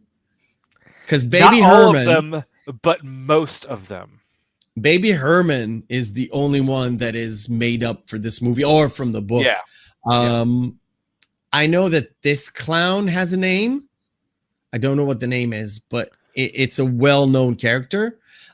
This guy, I think his name is Bandit something. Mm-hmm. Do you know who this is? It's from Peter and the Wolf. That's Peter. It's a Russian tale, but it's got a Disney adaptation. Yeah. And of course, Droopy, and I don't know who this is. This pig, I don't know. Could be one of the 3 little pigs, but it's big. So I don't know. Mm-hmm. And of course, the cow, and you see everything. Everybody's there, basically. And we've got... Oh, yeah. So they found out about the will because Eddie's like, Dolores kind of says to Eddie... Oh, you've got ink on your shirt, and that kind of triggers Eddie. Call back again, gives the love letter to Roger and says, "Read it," but it's just a love letter. Read it. I love you, and let me count the ways. This the ways. Last I'm Marvin Acme. Blah, blah, blah, blah, and it gives the Toontown to the tunes. Yeah. We've got a big celebration, and Rogers kind of gives Eddie like a shake. And he's got the buzzer that Acme had back in the not restaurant, but the tavern or whatever. And Roger says, "Oh, you already lost your sense of humor." And Eddie grabs him, gives him a big wet kiss. And what does that tell you? It's like sort of it finished up the growth of the character when he went from a big, sourpuss to he's back to being the old Eddie Valiant, the pre-brother dying Eddie Valiant. Mm-hmm. And that kind of wraps it all together with a big bow until we get a good, so Porky is being a police officer and tells everybody to clear out. Mm-hmm. And that's all, folks. And, that's a good line to say. And that's how they end the movie with "That's all, folks." And Tinkerbell kind of gives a little ting, and Disney gets their trope or whatever, gets their evened out equality thing going. Yep. And then from there, at the time, were the longest credits in recorded history. Really? Yep. 800 people were in the credits. Wow, that's insane. I mean, I get it, but that's insane. Yeah. I've seen one behind the scenes, not recently. I've seen it way, way back in the past. It's insane how they did it. It is absolutely something that will never, ever happen because we have CGI, because we have ways to do it with green screens. All what that. I mean, and the only other film that tried to do this in a way, there are 2. One I'm going to bring up later. That we should probably watch. But the other one was Space Jam, and Space Jam did it way worse than this. They did the original Space Jam. They did it with CGI. They did it with partial CGI and some like the animated effects that were done in Who Framed Roger Rabbit. The same kind of style, because Warner Brothers adapted that style to part of some of the scenes with the Monstars in Space Jam. Oh, okay. Yeah. So before we wrap everything up, I just wanted to give you my kind of story about this movie. It's a personal story. Please go ahead. Because when I was I think I was 10 or 9, I really wanted to go see this movie, right? The town I was living in had 4 different cinema places. So 4 movie places. Oh. Thought Mrs. Meff was trying to get in. The closest one was actually not the best one to go to, but the secondary best. It still had wooden chairs. Wow. Yeah, still had wooden chairs. Still had an old-timey ceiling with squares cut into him. I can't really explain it. And in the middle, there was a big fan that looks like a speaker within a speaker within a speaker. Yes, I know exactly what you're talking about. Yeah. That's give you the idea. So I actually, what inspired me, and I wrote it to you, you've inspired me. I wanted to go out and take a picture of the place outside. Okay. Yeah.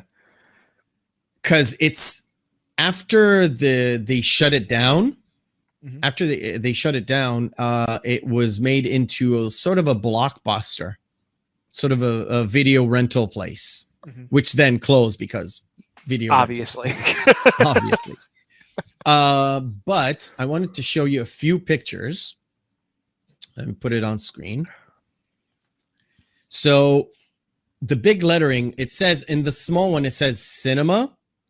And the big one, it says the name. The name is translated into tower. So Tower Cinema. Okay. Oh wow! I actually, that's almost like 1960s with the neon era. Wow. Yeah. I actually tried to go alone to watch this movie when I was 9 or 10. Could you imagine? It was a day where my parents said, "We are not taking you to this movie today," but I so wanted to go. I had my pocket money. I had enough to pay for an entrance. It was 17 of my currency. Okay. Which was back in the day, I would say it's around $3. Sort of. Sounds right. $3 in 1988. I would say it's fairly cheap. Anyways, I just wanted to show you this picture. So this is like zoomed in. This is after this was converted into a video store. So it says Giant Video.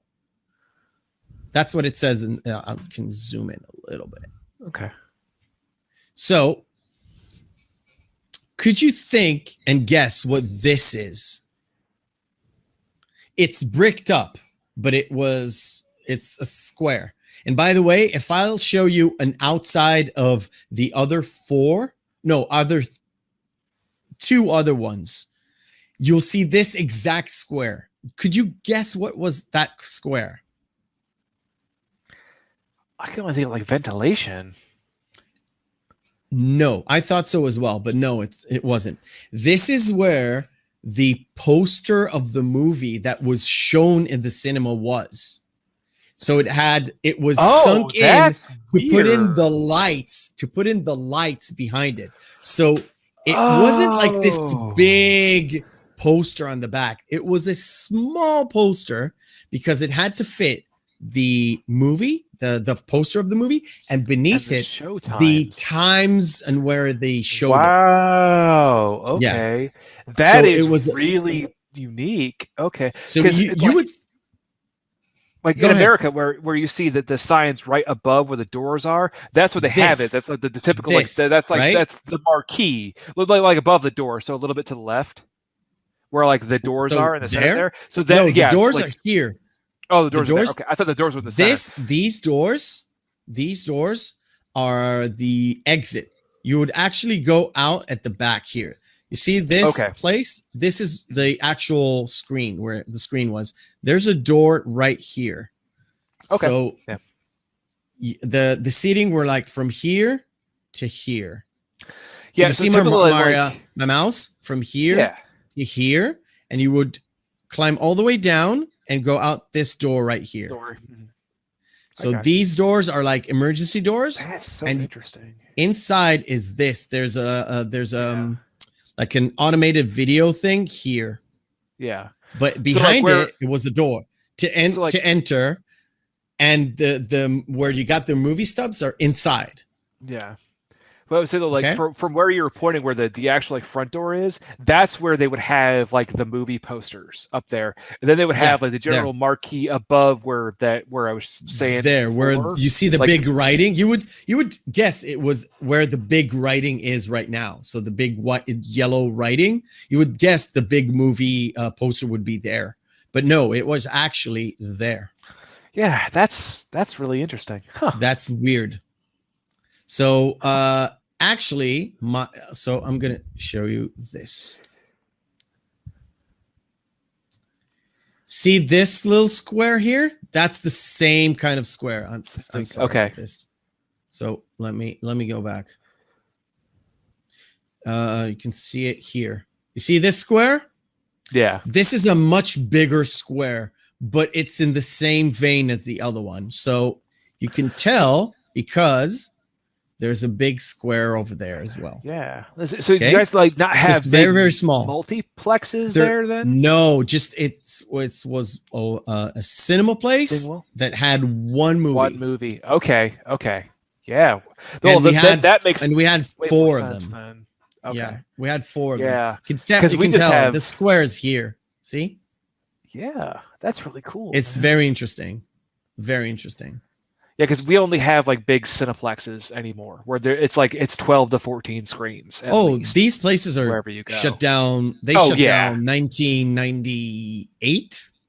Obviously, like even in the early 90s, we have places with at least 6 to 8 screens. That's just the way that things were done in America at the time. There was a place that had 5 rooms, that had 5 like halls, where they had 5 different movies, or like you had the main hall and a few smaller halls, and they had 5. That was in Tel Aviv, which is the main city. And in Tel Aviv, where that place was, there was a street. There was like this big square.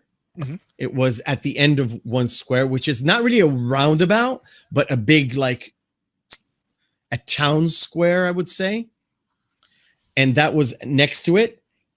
If you go outside and took a right or a left, doesn't really matter, go down the street, there was another cinema place, which was another like single one that had one hall.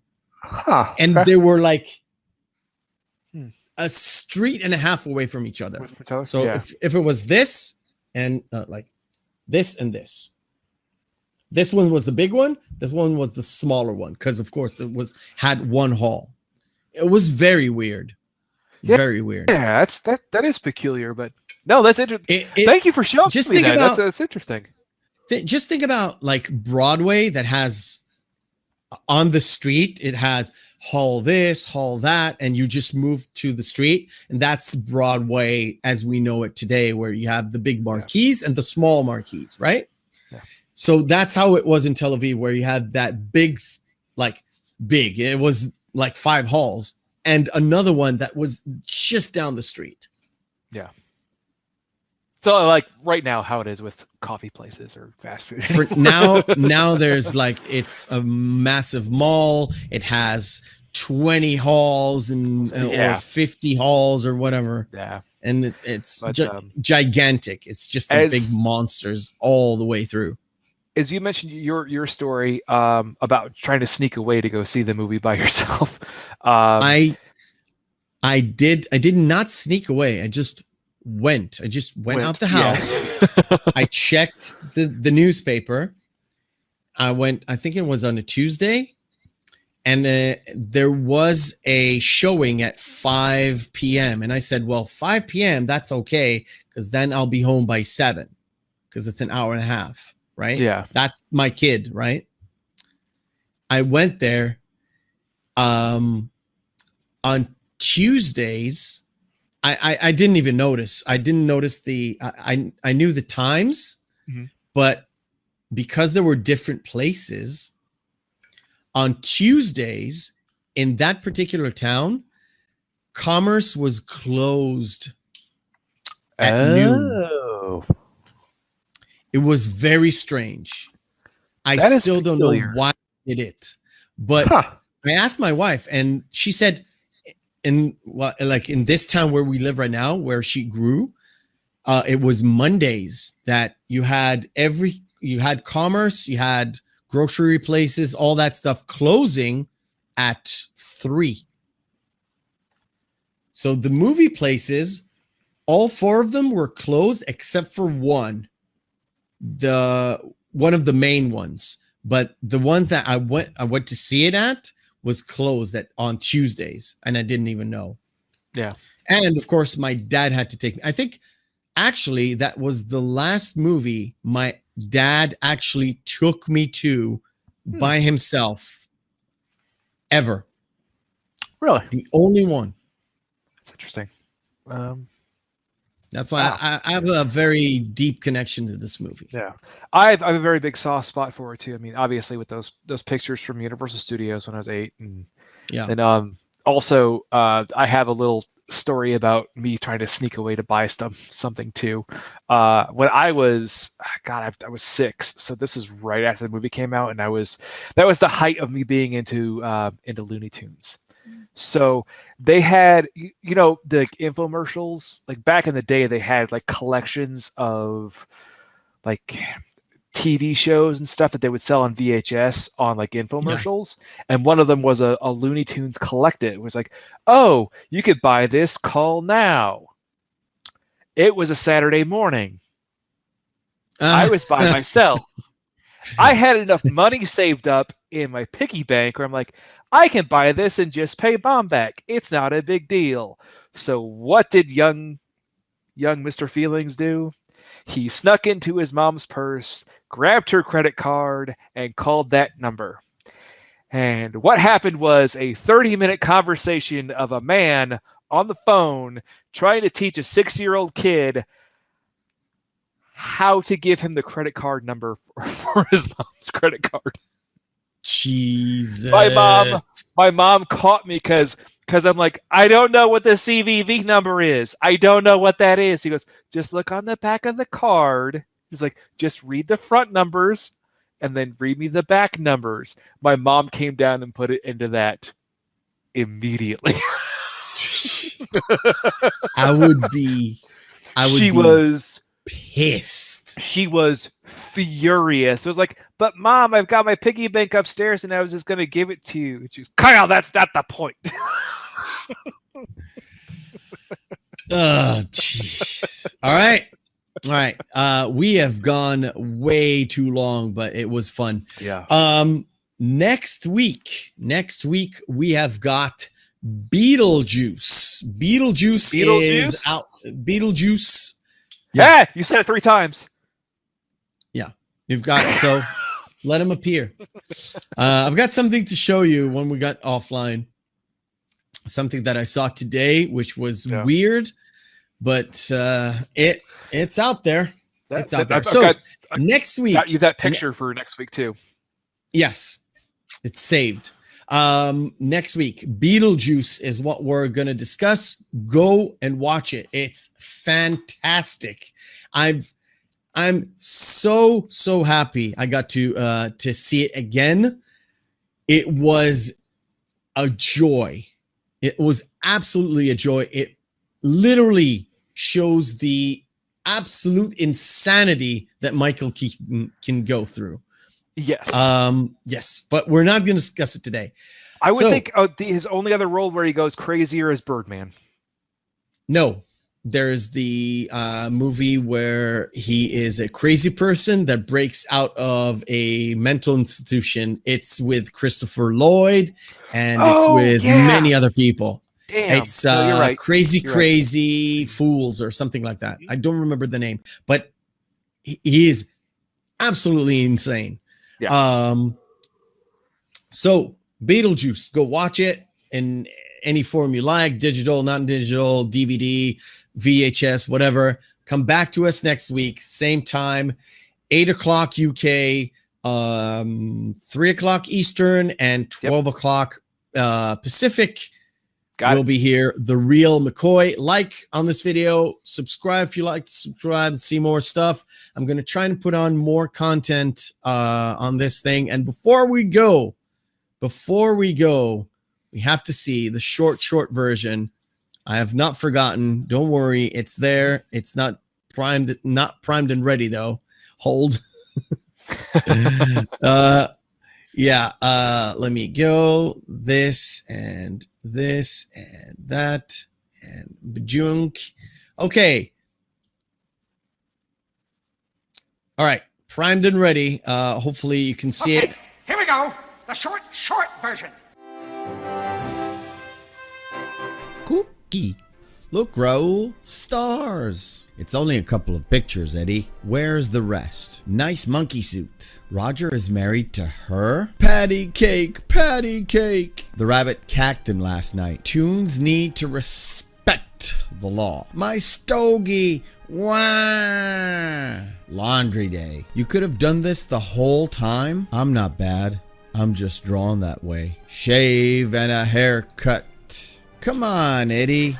If a toon killed my brother, I'd hate me too. I'm a toon maker, not a murderer. Feeling frisky tonight, boys? Smile, darn ya, smile. Going up, sir. Mind the steps, sir. Oh, man. Okay, Doc. Here's the spare. You've done enough driving for one night. 5,000 gallons of heated dip. Nice booby trap. They're calling it a freeway. The real meaning of the words hits you like a ton of bricks. Look, Raoul, stars. He lost his mind. I don't think so. It's all witchcraft. Holy smokes, he's a toon. He wasn't a rabbit. Does this answer your question? That's all, folks.